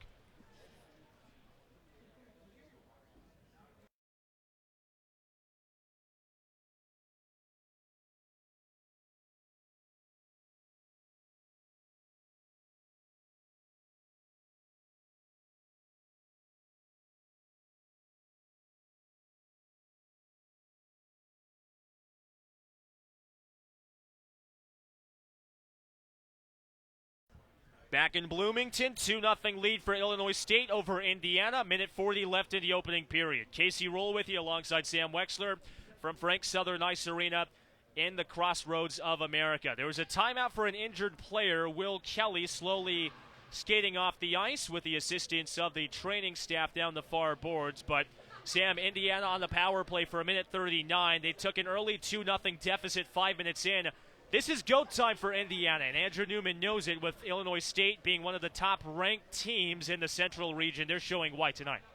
They certainly are. They're a goal-scoring team. They lead the MACHA in goals per game, almost 4.5 goals, Casey. That is a lot to put on the board and a lot for Indiana to overcome if they can't hold on to this 2-goal margin. Indiana fighting for its regional life, a sweep, and they have a chance to make its first regional tournament since 2009. A loss of any sort could very well end the season for Indiana without a trip to South Jersey. Face-off down to near point, out to neutral ice. Illinois State controls. They flip it out from right to left with Dan Quagliata.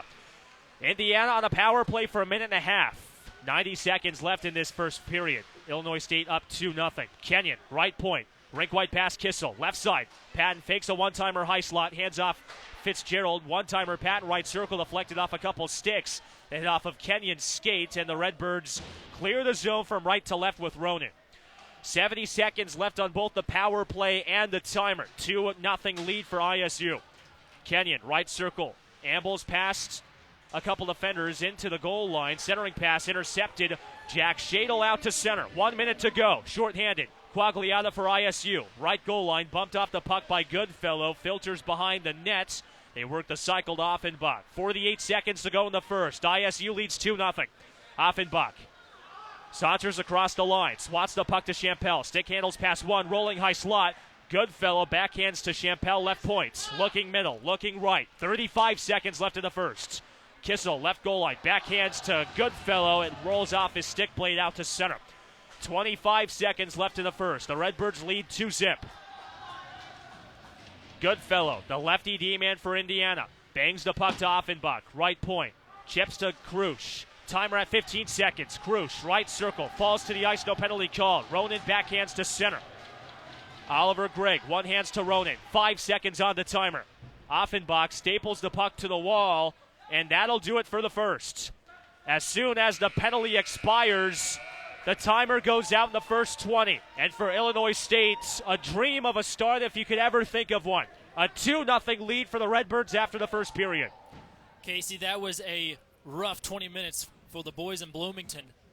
They got to get their energy up, and I think if the physicality can pick up as well, they'll wear the Redbirds down and have a shot at getting back into this game with their physicality. First goal scored by Oliver Gregg, less than 2.5 minutes into period one. Logan Oliver got in on the action 3:59 into the first frame, and after the first 20, it's ISU leading 2-0. This season, when trailing after the first period, Indiana won 6-1. When leading after the first 20, Illinois State, a record of 15-1. We'll step aside when we return. The first period intermission report comes your way next on the Club Ice Hockey at Indiana University Radio Network.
Back at Frank Southern Ice Arena, 2-0 lead for Illinois State over Indiana after the first 20 minutes. It's senior weekend here in Bloomington, and for 4 Indiana hockey players, it's their final homestands here at Frank Southern Ice Arena. We'll be joined all weekend long by parents of those 4 players, and we're joined by parent number 1 and Jack Jordan's dad. How you doing, sir? I'm doing very well, thank you. It's by my knowledge, it's not your first trip to Bloomington, right? No, we've probably been out here 2 to 3 times a year while Jack has played on the team. So. What's the go-to food place in B-Town?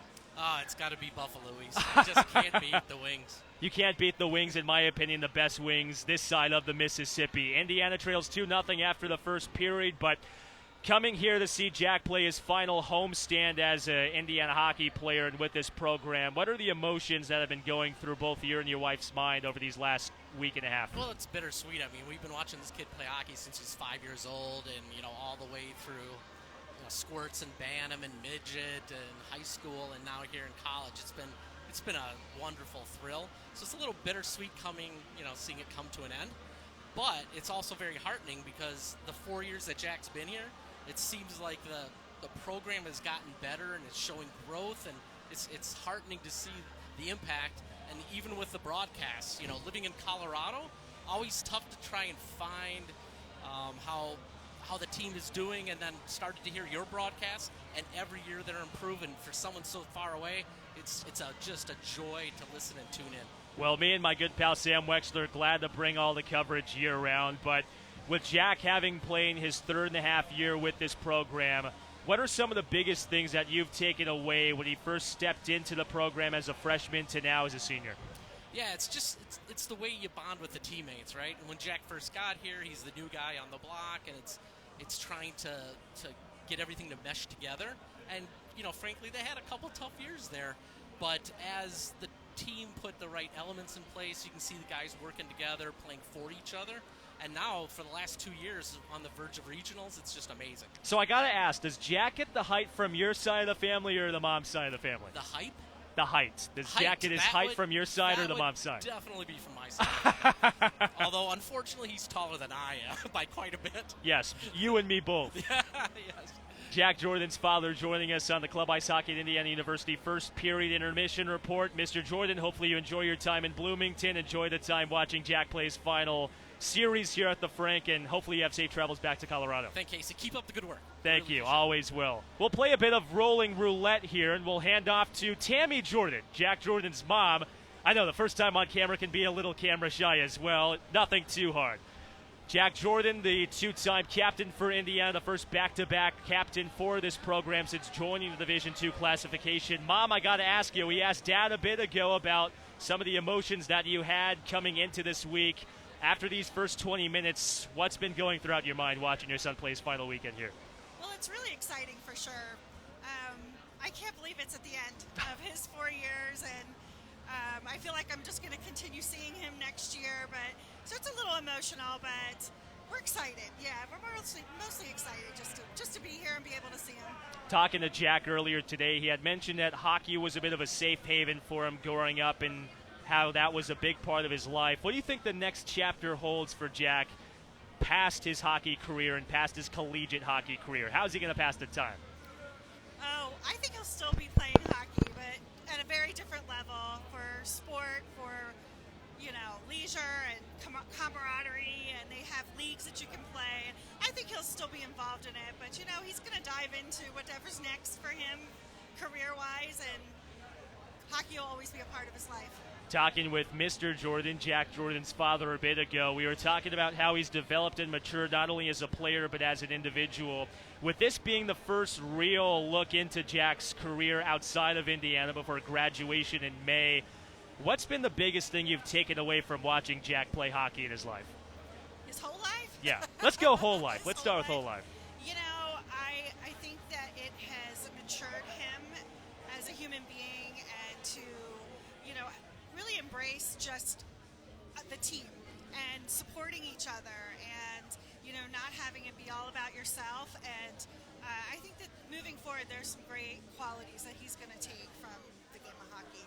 Tammy Jordan, Jack Jordan's mother, joining us on the first period intermission report from Frank Southern Ice Arena with Illinois State leading by a 2-0 margin after the first 20 minutes. Miss Jordan, glad you can join us on the first intermission report. Hopefully enjoy the rest of your time in Bloomington, and best of luck with all the things that are to come in Jack's life and your own life as well. Thank you, and congratulations to you. We thoroughly enjoy your broadcast, and you've done a magnificent job. Well, I've enjoyed covering the team for the last 3.5 years. We'll be back with period number 2 after this in the Club Ice Hockey at Indiana University Radio Network.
Two 2-0 lead for Illinois State over Indiana as we get in period number 2. The Redbirds this season, when leading after the first 20 minutes, a 10-1 record. When Indiana trails after the first frame, a 1-6 mark. Glad you could join us. Casey Roehl with you alongside Sam Wexler. Partner, after the first 5 minutes, Indiana battened down the hatches to close the first frame, but it was the first 5 minutes where Illinois State really showed why they're a regional team once again. Well, Casey, I thought I had my hands full with the color commentary and camera work, but Indiana has given themselves a tall task to overcome and something to do in this final 40 minutes of their season, essentially, if they can't get this ship righted. They do have a game tomorrow afternoon, but that will be of little consequence if they can't get their ship righted, like you mentioned tonight. You want to include the engineering work, too? Well, Casey, I'm doing the stats and everything. We're keeping it running tonight. We'll roll it all into one big overall pile that Sam Wexler handles on a day-to-day basis. Indiana changes length to the ice. They're in their white sweaters, crimson lettering and numbering. They skate from right to left as you listen. Illinois State, the road blacks with white and red lettering and trim. They skate from left to right as you listen. Andrew Meyer, the freshman goaltender, has won 5 of his last 6 games. In that span, he has a goals against of just under 1.9 and a save percentage of .98. But Sam Cameron McNamara, he's been as hot leading up to this matchup. He's won 5 of his last 6 games with a save percentage of just over 9.5 and a goals against of just over 2.1. Yeah, Casey, this is a rarity to see McNamara this out of shape and early in a game at that. A little bit concerning, but he'll get his ship righted and get himself back into the right headspace. Same starting line for Indiana to begin the second. Jack Jordan, Cade Kenyon, Jack Kissel, Colin Fitzgerald, Barrett McDaniel to start the second frame. Different line for Illinois State. Logan Oliver takes the face-off at center against Jordan, and it's Oliver controlling for the Redbirds. ISU skates from left to right as you listen. Indiana from right to left. Will Whalen, the junior from upstate Indiana, filters the puck from left to right, rolls underneath a couple sticks, batted at center, icing his wash. Left goal line, Whalen swats the puck to the goal to the end dasher, looking for Saputo. McNamara watching to his right, with Illinois State controlling the zone for a moment, with Kissel now finally swatting to center.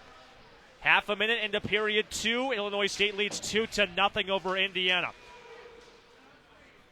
The Redbirds control Trevor Barrett, right circle, backhands behind McNamara. Indiana with Fitzgerald first to touch up. He feeds it to the red line underneath the Kissel's stick, and it's Barrett controlling. Hands off to Logan Oliver, right circle. Driving below the goal line, back behind the net. Looking middle, looking right. Left goal line, his backhand pass, picked off by Fitzgerald. He swats it as far as the slot, but ISU with Barrett controlling left goal line. Jordan pokes it free. The senior captain waffles out to center, and it's Kelly controlling for ISU. A minute 5 seconds into period 2. Illinois State up 2-0. Two different goal scorers for the Redbirds. Logan Oliver and Oliver Grigg, the two scorers. Puck battle at center. Hitzler swats it toward the red line, rolling toward McNamara's left. Indiana with Fitzgerald rolls it out to center. Tumbling puck controlled by Offenbach. He flicks it to the center logo. Radke swats it down for ISU. Pitched by McDaniel on goal, and Meyer throws his glove on top to stop play with Krusch barreling toward the net. Now, for those of you not familiar with the conditions on the sheet of ice here at the Frank Southern Ice Arena, the water that they put on from the Zamboni has a tendency to puddle up and not freeze. So sometimes it looks like there's a boat moving across the ice instead of a puck, and there's a wake behind the black rubber when it goes across. A minute 36 in the period 2. There will still be water on the ice a minute 36 seconds from now as well. 2-0 lead for ISU. Face off to Myers right. Illinois State controls with a puck battle out to center. Connor Tully out of York, PA. That's just outside of Hershey, Pennsylvania. He gains his own right side at the circles. Backhand pass to McKellen, right goal line. His wrister stick decided by McNamara in the butterfly. Rolls out right circle. Hitzler swats it toward the half dasher, and we get a whistle and a hand pass to stop play. Interesting call there by the linesman. He had his eyes right on the play and did not make any hesitation to blow his whistle. 2 minutes into period 2. Illinois State leads 2-0. Face-off comes to McNamara's left with Offenbach taking a face-off against McKellen. Lefty on righty, face-off battle with the lefty Offenbach controlling. He backhands toward Georgiou. He's unable to clear the zone off the Illinois State forecheck. Hands off back to Georgiou. He quarterbacks out to center. He takes a tumble with a couple of bodies fighting for control of the puck, and it's ISU with McKellen right circle at the hash marks toward the goal line. Looking middle, centering pass underneath Casino's stick. Left circle, a wrister by Lothar deflected, and McNamara plays to Karam to halt action. 17:37 left in the second with Illinois State leading 2-0. Casey, that was too close for comfort. There were a lot of bodies obstructing the view of McNamara in goal, and that's a dangerous shot to throw at him. McNamara at 6 foot was screened by the 6'4" Nico Castino. Faceoff comes to McNamara's right. Hitzler for ISU takes the draw against Bonecutter. Hitzler controls left point, Dylan Lothar. Straight away, his slap pass, stick aside by McNamara, rolls near side, and it's Logan right circle. Centering feed, nobody in the slot. Goodfellow intercepts for Indiana. Pitches the puck off the near glass. Lothar maintains his own right point. Pitches to Oliver. Swats it behind McNamara. Indiana with Goodfellow. He controls near side. Flicks out to center underneath of Bonecutter's stick, and it's ISU with Oliver gaining the line. Left side at the dot. Circle. Drop pass. One-timer by Carcerano, gloved by the senior netminder for Indiana. Just under 3 minutes into period 2. Illinois State leads 2-0. It's been a bunch of chances for ISU to start, but luckily for Indiana, McNamara has been on his game over the last 18 minutes. Face off to the senior goaltender's right. Indiana with Curtis Hubbard controls down to near boards. He's stapled to the wall by Ronan. Puck battle near side. Rolls out right point. Lothar's wrister blocked by Bonecutter out to center. And it's ISU forced to retreat out to neutral. 16:45 left in the second. Illinois State leads 2-0. Lothar behind Meyer. Filters near side. Intercepted by Indiana. Champel, left circle, veers out to the red line, and he guns it down the right point off of Ronan's pad, and it's Indiana with Goodfellow whipping it out to Hubbard right point at the hash mark. Pitchforked by Lothar out of the zone, out to the blue line. Meyer on one knee, swats the puck toward Ronan near side, one hands to center. Null settles down for Indiana. 16-15 left in the second. ISU leads 2-0. Null, right circle, snapshot, deflected off of the stick, deflected, they score! Null on a rebound, pockets it from the right goal line. Null shot from the right circle, deflected off of Meyer's glove. It rolled down to near side, pinball toward the left goal line. And Jack Null, one of 13 freshmen for Indiana, pockets his 4th goal of the season to put Indiana on the board. 16:08 left in period 2. ISU's lead cut to 1. Face-off at center. Indiana controls Fitzgerald. Turnover at the blue line. Castino lost it left point. Will Kelly rifles the puck to McKellen. Rolls off of his stick blade. Fitzgerald for Indiana first to it. Right side. Kept in by Tully. Right point. Lost the puck. No. Unable to clear the zone. McKellen left circle at the dot. Wrister glove save by Mcnamara to stop play. 15:44 left in period 2. Illinois State leads 2-1, but Indiana, they're back to life, Sam, and we've seen here at the Frank when Indiana can get goal number 1 going, they can just pile it on you in a quick pace. And how big now is that disallowed goal that Illinois State nearly scored back in the first period? Instead of being 3-0, it's 2-1. Face off to McNamara's right. Indiana controls Kenyon. Out to center. Ambles past the red line. Swats the puck on goal. Sticked aside by Meyer in the butterfly. Rolling left goal line. Indiana with Jordan on a forecheck. Works it to the point. Swatted out by Tully to center. 4.5 into period 2. Illinois State leads 2-0. Kissel near side. Backhands into the zone. Delayed offside is called. Indiana forced to retreat out to center.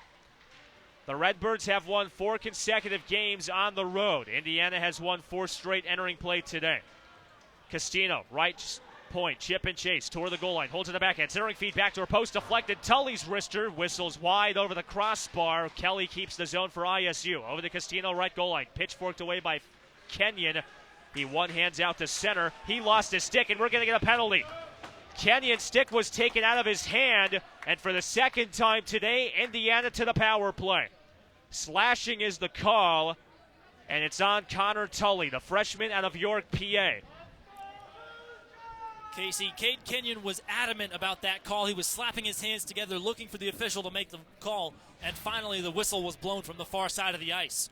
15:54 left in period 2. Slashing the call in Indiana's power play. 0 for 1 tonight to work. Face off to Meyer's right. Off the tie-up, Indiana controls. But it splits both Offenbach and Goodfellow off the drop. 5 of the ice for Indiana. Adam Offenbach, Aiden Goodfellow, Jack Kissel, Christian Champel, and Vladislav Krush. Penalty killers for ISU. Oliver Grigg, Trevor Hitzler, alongside Nico Castino and Jack Shadle. Indiana from right to left. Champel left circle. Muscles the puck to Krush back behind the net. The lefty stick handler, right goal line. The team leader in goals with 12. Swats the puck to Kissel. Back to Krush, right circle. Centering feed through the slot. Nobody there. Indiana maintains the zone. High slot, Goodfellow. Swats the puck to Offenbach, right circle. Top of the circles. Rink White pass Champel. Back to Goodfellow, left side. At the point, Rink White pass Offenbach, right circle. Wrister chested down by Meyer to stop play. Andrew Meyer, top 15 in the country in save percentage, goals against, and in shutouts. He maintains the lead for ISU. 2-1 lead for the Redbirds. 14:08 left in the middle frame. Casey's no wonder they're ranked so high in their region. Not only do they have a strong starting goaltender, they have very good backups as well. Off the face-off, Indiana controls. Patton right point. Filters the puck to Kenyon, right half dasher. At the circle, back to Patton. High slot. His wrister deflected. Puck loose. It rolls into the high slot. Back out to the blue line. Patton, left side. His wrister. Sticked aside by Meyer in the butterfly. Rolling toward the goal line. Illinois State with Hitzler. Rifles it out from left to right to McNamara's right and goal. 13:40 left in period 2. 45 seconds on the Indiana power play. ISU leads by a goal, a 2-1 score. Quagliata at the red line. Short-handed, left point. Backhands behind McNamara. Kenyon forced a touch-up for Indiana. The sophomore out of Wabanzi, Illinois, has scored goals in back-to-back games. He lets Fitzgerald quarterback the offense. Stretch pass out to Patton. Rink wide feed looking for Jordan. A missile that hit over his stick blade off the top of the Indiana bench, and that stops play. Casey, it also looked like the official and the bench for Indiana was trying to avoid taking that puck right to the face. Patton's out of Carmel High School. They're the Greyhounds. That could have outpaced a Greyhound in terms of exit velocity. I dare say so, Casey. You're also a Carmel High School graduate. I think you can understand the drift I was getting at. 13-18 to go in the second. Face-off at neutral ice. Illinois State controls the draw, but it's Offenbach veering back into the defending third. 15 seconds on the Indiana power play. 7 minutes into period 2. ISU leads 2-1. Champel, right circle, gains the line. Right circle to Dot. His shot deflected. Cruz has it. Left goal line. They score! They score! Are you serious? Vladislav Cruz behind the net. A close-ended shot that deflected off of Myers' pad. A power play goal ties it up at 2. 13 minutes to go in the second. Boy, oh boy, Casey, that came out of nowhere. A misplayed puck by the goaltender, and it's all square. A brand new game for Indiana. Cruz off a centering pass, had it deflect off of his toe, deflected behind the net. He flailed on a shot that nobody saw coming. And Myers, similar to McNamara earlier, just wasn't anticipating the shot. Off the faceoff, Hitzler right circle. His slap shot deflected over the crossbar. 12:50 left in period 2. We're knotted up at 2.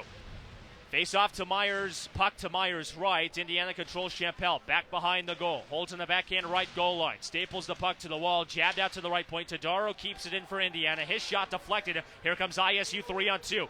Barrett, right circle. Wrister, blocked by Georgiou. Rolling toward the right goal line. Oliver maintains his zone. Looking middle, looking right. Centering pass. Pinballs off a couple sticks, and it rolls out to center.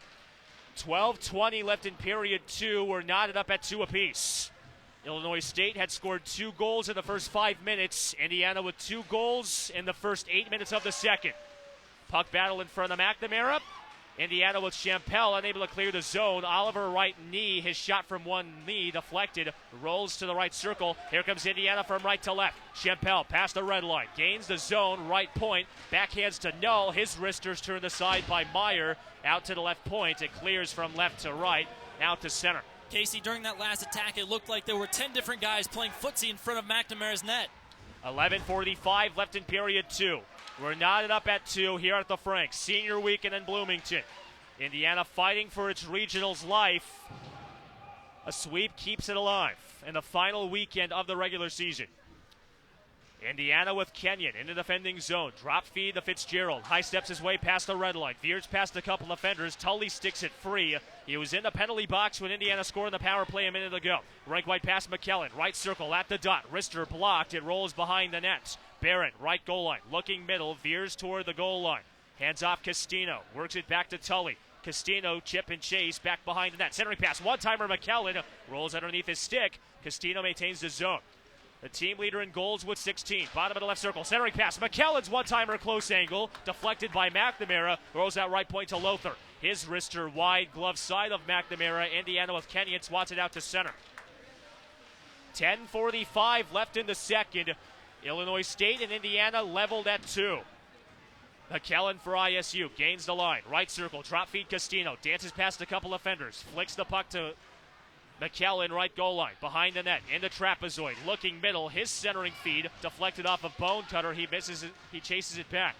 McKellen, behind the net, twists it, backhanded by Bone Cutter out of the zone. 10:20 left in period 2.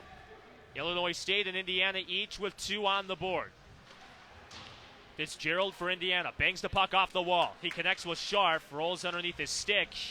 As soon as Indiana maintained the zone, delayed offside with the puck rolling down to near side. AJ Saputo takes a tumble down to near boards. No penalty called. McDaniel leveled his shoulder into him. Hubbard, right side. Staples the puck to the wall. Backhands out of the zone and clear to center. 9:50 left in period 2. We're leveled at 2 between Indiana and ISU. Shot high slot by Redkey. Deflected over the glove side of McNamara. Indiana clears from right to left. Puck battle at center. And it's Nathan Radke, the sophomore, controlling in the defending zone. Rink wide pass, Will Kelly. Lost the puck at the center logo. Now we get a whistle for a stoppage in play. Elbowing is the call on the ice. Casey, this is the physicality that Indiana needed to have in the first period. There's a reason they scored 2 quick goals. They're wearing down Illinois State like we predicted, and they need to keep doing that for the rest of this game if they want to take the lead and hold on to a win. Penalty on Josh Sharp, the freshman out of Morganville, New Jersey, sits, and for the first time today, Illinois State's power play goes to work. 2-2 are scored, 9:29 to go in the second. Face-off to McNamara's right. Nico Castino takes the face-off against John Cristiano, and Cristiano for Indiana controls. Backhands to Goodfellow, right goal line. He takes a tumble, no penalty called. It rolls behind McNamara. ISU controls McKellen. Right goal line at the hash mark. Swats the puck to Lothar, right point. Rink wide pass left side. Kelly at the circle. Centering feed underneath McKellar's stick. He chases the miss. Back behind the net. Looking middle. Looking right. Centering feed. Deflected off of Kelly's stick, but ISU maintains the zone. High slot. Lothar's wrister. Deflected off a couple of bodies. It's back toward the left goal line. 8:55 to go in the second. 2-2 our score. ISU on the power play for a minute 20 seconds. Lothar, right circle. Centering feed. Rolls left circle. And it's Kelly maintaining the zone. At the goal line, Tully looking middle. Flicks behind the net. McKellen, centering pass, looking for Tully, deflected. ISU maintains the zone. Kelly, right circle, over to Lothar. Deflected puck is loose. McNamara throws his body on top, and that stops action. 8:30 to go in the second. We're leveled at 2. ISU on the power play for 66 seconds. Illinois State's power play at just over 16%. Indiana's penalty kill, 69.3%, the worst mark in the TSCHL. How does Indiana get this first penalty out of its way? They need to get the puck past the blue line and give themselves a chance to breathe and get fresh legs out on the ice. Face off to McNamara's right. Tully, right circle at the dot, looking middle. Centering pass, one-timer, Castino. Sprawling glove save by McNamara as that clears the zone. Casey, hopefully they can get fresh guys on after this long change here in the second period. Nico Castino, point blank, was robbed by the senior, and we remain deadlocked at 2. 8:15 to go in the second. 45 seconds on the Indiana penalty. Offenbach, short-handed for the Cream and Crimson. Left circle, lost his stick, rolls out to center. Flicked by Fitzgerald to the right of Meyer.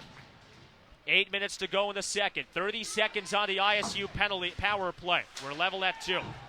McDaniel blasts the puck behind Meyer. ISU controls Nathan Radke with Indiana making a line change.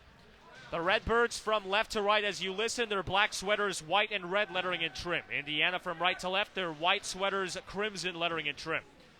Fitzgerald for Indiana, behind the net. Twist the puck off the roulette wheel. Indiana clears the zone. It's Kenyon backhanding out. We're back to 5-on-5 hockey. ISU 0 for 1 on the power play. 7:25 to go in the second. 2-all our score. McDaniel for Indiana, backhands to center. Will Whalen chips it off the high wall, rolling puck right point. Indiana with Jordan. Twists it to Fitzgerald behind the net. The lefty D-man for Indiana controls the rolling puck. Hands off Jordan, gains the line. High slot, right circle at the dot. Centering feed, nobody home, backdoor post. And it's Tully rimming it off the high glass out of the zone from left to right. It goes down, icing is washed. Georgiou plays the rolling puck. 6:50 left in period 2. Icing now is called from right to left. We're level at 2. Casey, Illinois State was able to get new guys on the ice just before the whistle was blown, and Indiana had not yet changed, so that'll put the Cream and Crimson at yet another disadvantage deep in their own zone. Face off to McNamara's left. Jordan takes the face off for Indiana against Whalen. Off the tie-up, it's Indiana controlling down the right boards. Jordan over the Kissel. He's unable to clear the zone. Quagliata left circle. Backhands behind McNamara. Georgiou fishes it out for Indiana. Filters out to center. Underneath of Quagliata's stick blade. He chips it off the near boards. It clears from left to right. Fitzgerald first to dig it out for Indiana. He's stapled to the wall by Trevor Barrett. Couple bodies fall to the ice and paddle for the puck. Now we get some shoving away from the puck. Barrett and Fitzgerald going at it. Now we get a delayed offside. No penalty called. Fitzgerald slowing it up. Play continues with 6 minutes to go in the second. 2-all our score. Barrett, left circle, at the dot. He waits. He shoots. Deflected wide behind the net. Quagliata for ISU. Backhands right point. Trevor Hitzler, his shot over the crossbar. Rolling toward the left half dasher. Logan backhands into the trapezoid. Indiana one hands with Champel out to the near boards, and it's Shabazz filtering out to center. Here's Kissel for Indiana. Gains the line. Left circle at the dot. Wrister deflected. Goes to a backhand. Unable to maintain the puck off of his stick blade. and it's Indiana still controlling, attacking third. Chappell, left circle, wrister gloved by Meyer and the butterfly to stop play. Casey, Alex Shabazz is always the guy for Indiana to step up and protect his teammates and have their back. I wouldn't be surprised to see him take a minor penalty in the next few minutes trying to protect his guys after Colin Fitzgerald got smacked around in the corner.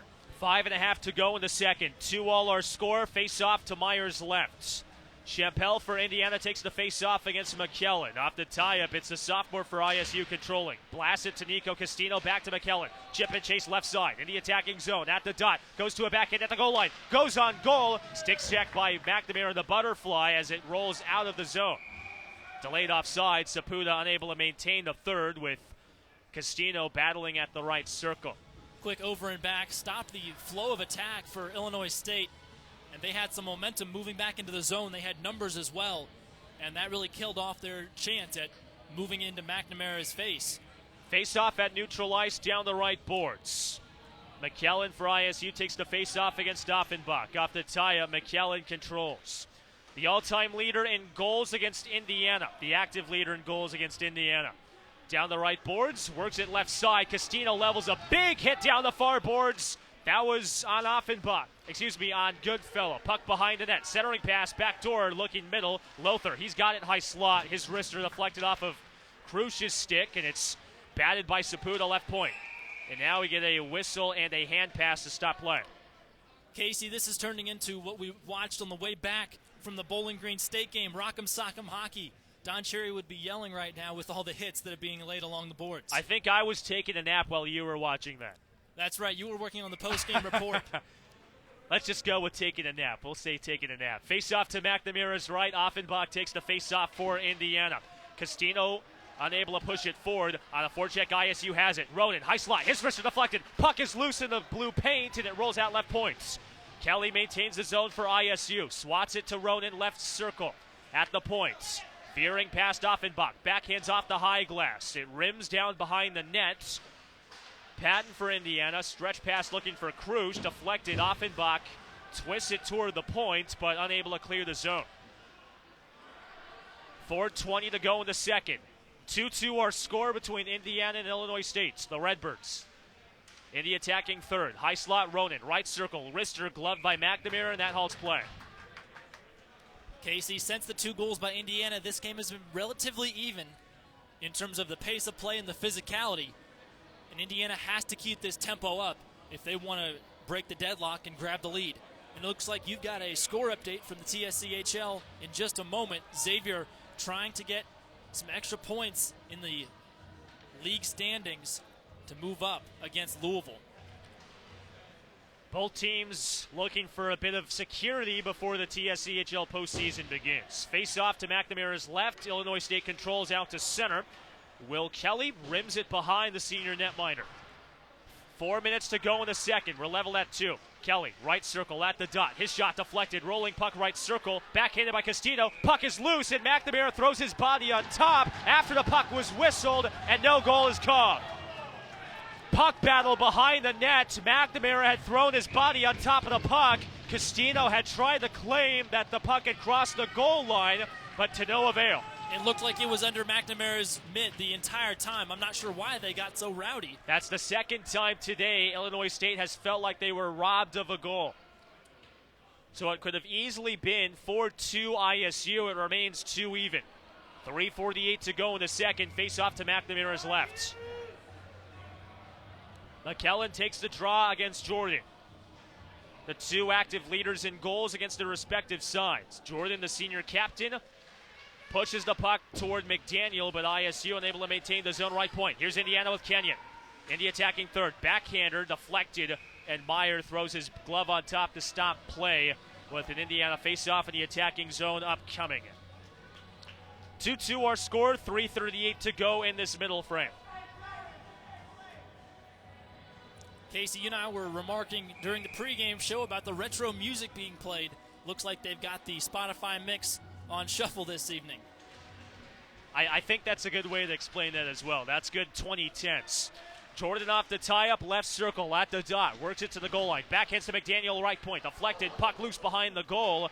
Jordan unable to maintain the zone. 3:25 to go in the second. 2-all our score. Kelly, left goal line. Scales up the near boards. McDaniel for Indiana works at Kissel. Left circle. His wrister gloved by McKellen down the far boards. It clears to center. 3:10 to go in the second. 2-all between Indiana and ISU. Puck battle right side. Kissel, right circle, centering pass. Kenyon, backdoor post. They score! Off a turnover down the right point. Kissel back to Kenyon. Kenyon faked the shot from the left dot. And he centered backdoor to Kissel. And just like that, Indiana takes the lead. 3-2 our score. 3 minutes to go in the second. Casey, a beautiful finish from close range. And Indiana played their physical game. They brought the attack onto the final third of the ice and forced Illinois State to make the next mistake, which they did in short order. After ISU took an early 2-0 lead, 5 minutes into the game, Indiana has scored 3 unanswered goals over the last 9 minutes. Face-off at center. ISU controls Shane Ronan in the defending zone. Rink-wide pass underneath of Kelly's stick. Batted at center. Todaro for Indiana. First to play the puck right goal line. He's stick check free by Kelly. And it's Indiana with Champel right side. Flipping it off the half-dasher. ISU maintains the zone. Left point. Hitzler over the Schur. Rolls underneath his stick. Todaro maintains the zone for Indiana. 2.5 to go in the second. The Cream and Crimson out of nowhere have jumped out to a 3-2 lead. Indiana, Champel out to center. Saucer pass to Shabazz. He's in on a breakaway. He's all alone. He shoots. Deflected. Shabazz received the centering pass, and he lost the puck on his backhand. Here comes Illinois State the other way. Barrett right circle at the dot. Chip and chase falls to the ice. No penalty called as 2 men take a tumble. Alex Shabazz had a chance to break it open. He had a saucering centering feed behind everybody that rolled just underneath his lefty hockey stick.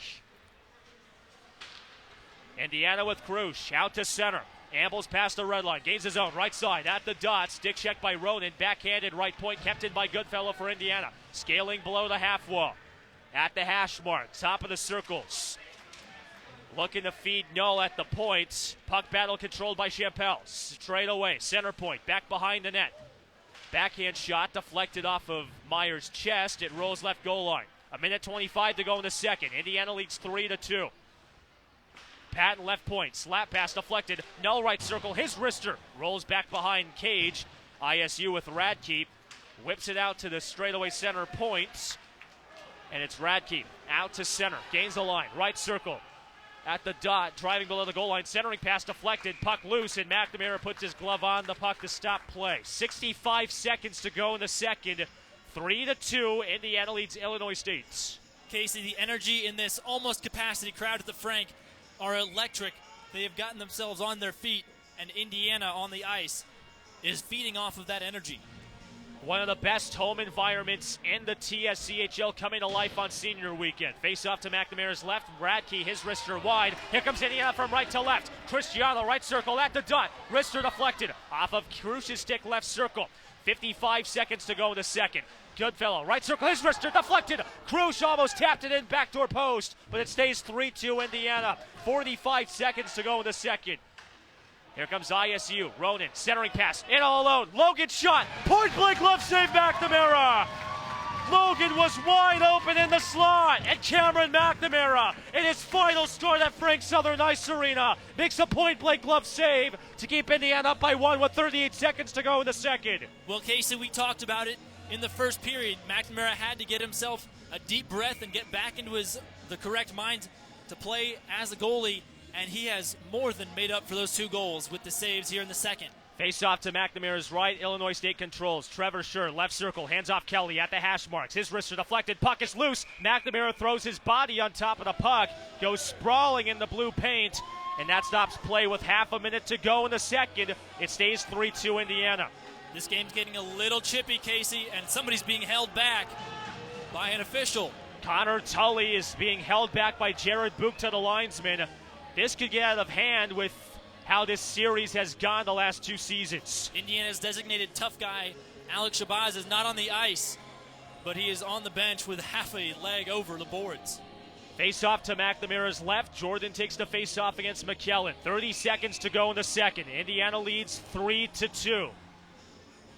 They've outscored the Redbirds 3-0 in this period. We get a whistle and a false start with both men going before the puck was dropped. Looks like McNamara's got an issue with his helmet that he's also attending to, with the referee watching him closely. We'll do it all over again with a face-off to McNamara's glove side. Off the tie-up, Indiana with McDaniel. Bangs the puck down to near boards, but ISU in a forecheck. Two bodies aside, fighting for control. 20 seconds to go in the second. Indiana from right to left, leading by 1. Kenyon backhands to Jordan, the senior captain, with 13 seconds behind the net. He's stapled to the wall, no penalty called. Puck is loose, puck in the slot. Kissel unable to maintain the zone. 5 seconds to go. McDaniel left circle, wrister wide glove side down the far boards. Jordan swats it to the goal line, and that'll do it for the second. Indiana, who had entered the middle frame, down by 2. They scored 3 unanswered in the second 20-minute stands up to take a 3-2 lead entering the lockers. Casey, that was an intense 20 minutes of hockey, and you can bet your bottom dollar that the Indiana side will remember those hits put on their captain in the final 30 seconds of the period. And now we've got some more confusion after the two sides leave the ice. Not much confusion as it is. Indiana waiting for ISU to leave the ice. It's typically the home team that leaves first, and that's where Joseph Stebbins and Cameron McNamara are a bit dissuaded, if you could say so, and now Indiana heads to the locker room. 3 different goal scorers for Indiana in that middle frame. Jack Null, Vladislav Krush, and most recently Jack Kissel bearing one back door to put Indiana up by a 1-goal margin. This season, when leading after 2 periods at home, Sam Wexler, Indiana is 8-0. This season, when Illinois State trails after 2 periods, that's where they've suffered all 5 of their losses. They're 0-5. We'll step aside when we return. The second period intermission report comes your way next on the Indiana Hockey Radio Network.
Indiana hit the turbo in the second period. 3 unanswered goals over the final 12 minutes and change has put the Cream and Crimson on top of Illinois State 3-2. Indiana fighting for its regional's life, and it's been Cameron McNamara, one of 4 seniors for Indiana, keeping the Cream and Crimson alive with the chase to South Jersey on the line. Casey Roehl with you on the second period intermission report. We were joined by Jack Jordan's parents earlier in the first intermission, the senior captain. It's only fitting we go to our senior goaltender's dad, and Matt McNamara. Coach, how we doing?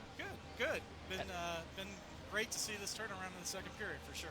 It should be great to see for most Indiana fans, seeing all the parents here, the highest capacity crowd throughout this entire season. But the first 20 minutes we were talking before we went on, Cameron had a bit of a rough 5 minutes, but the last 25 minutes and change, you're a hockey coach. What did you see with your son's adjustments over the last 20 and change? Sure. Actually, he has 2 coaches in the stand tonight, so his uncle's also here.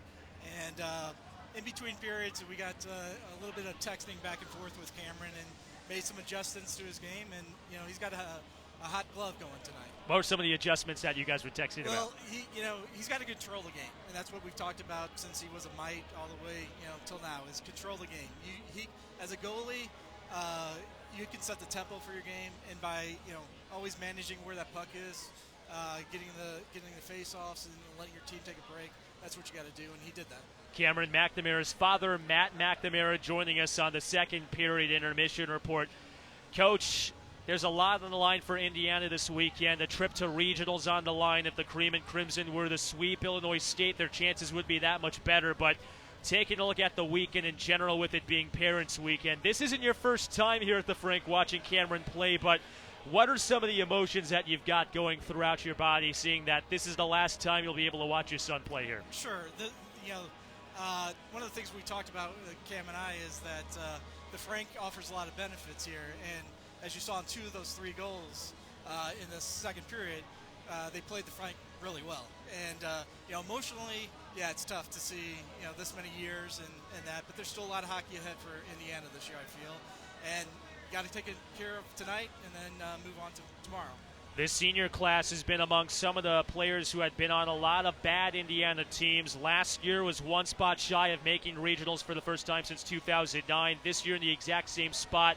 What have you noticed from a cultural standpoint with Andrew Newman as head coach compared to coaches in years past? Sure.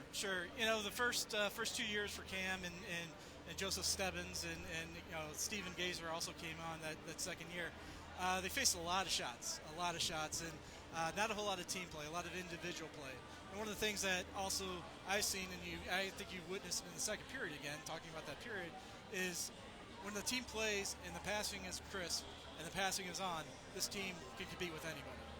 And the coaching philosophies that Andrew Newman has installed these past 2 years has been fantastic. And team play, to go away from the individual, that's what counts. Indiana with a 3-2 lead after the first 40 minutes and change. Coach, are you a big numbers guy? I am. In the last 10 starts for Cameron McNamara in this rink, when he leads after the second period, he's 10-0. So let's see if history repeats itself in his final start at Frank Southern Ice Arena in Bloomington. Matt, it's been nice to meet you. It's been nice to talk with you, and I want to tell you, it's been fantastic to see you grow in this position as well. Well, I've appreciated it. And I travel the globe, and I've listened to you when I've been in Germany and China and other countries. So it's been great to keep me informed when I'm on the road. Well, as long as the international neighbors aren't complaining about some guy speaking in English next door, I'll go with it. Matt All good. McNamara joining us on the second period intermission report. We'll step aside when we return the final 20 minutes of regulation play between Indiana and Illinois State from Frank Southern Ice Arena on Senior Weekend. You're listening to Club Ice Hockey at Indiana University on the Indiana Hockey Radio Network.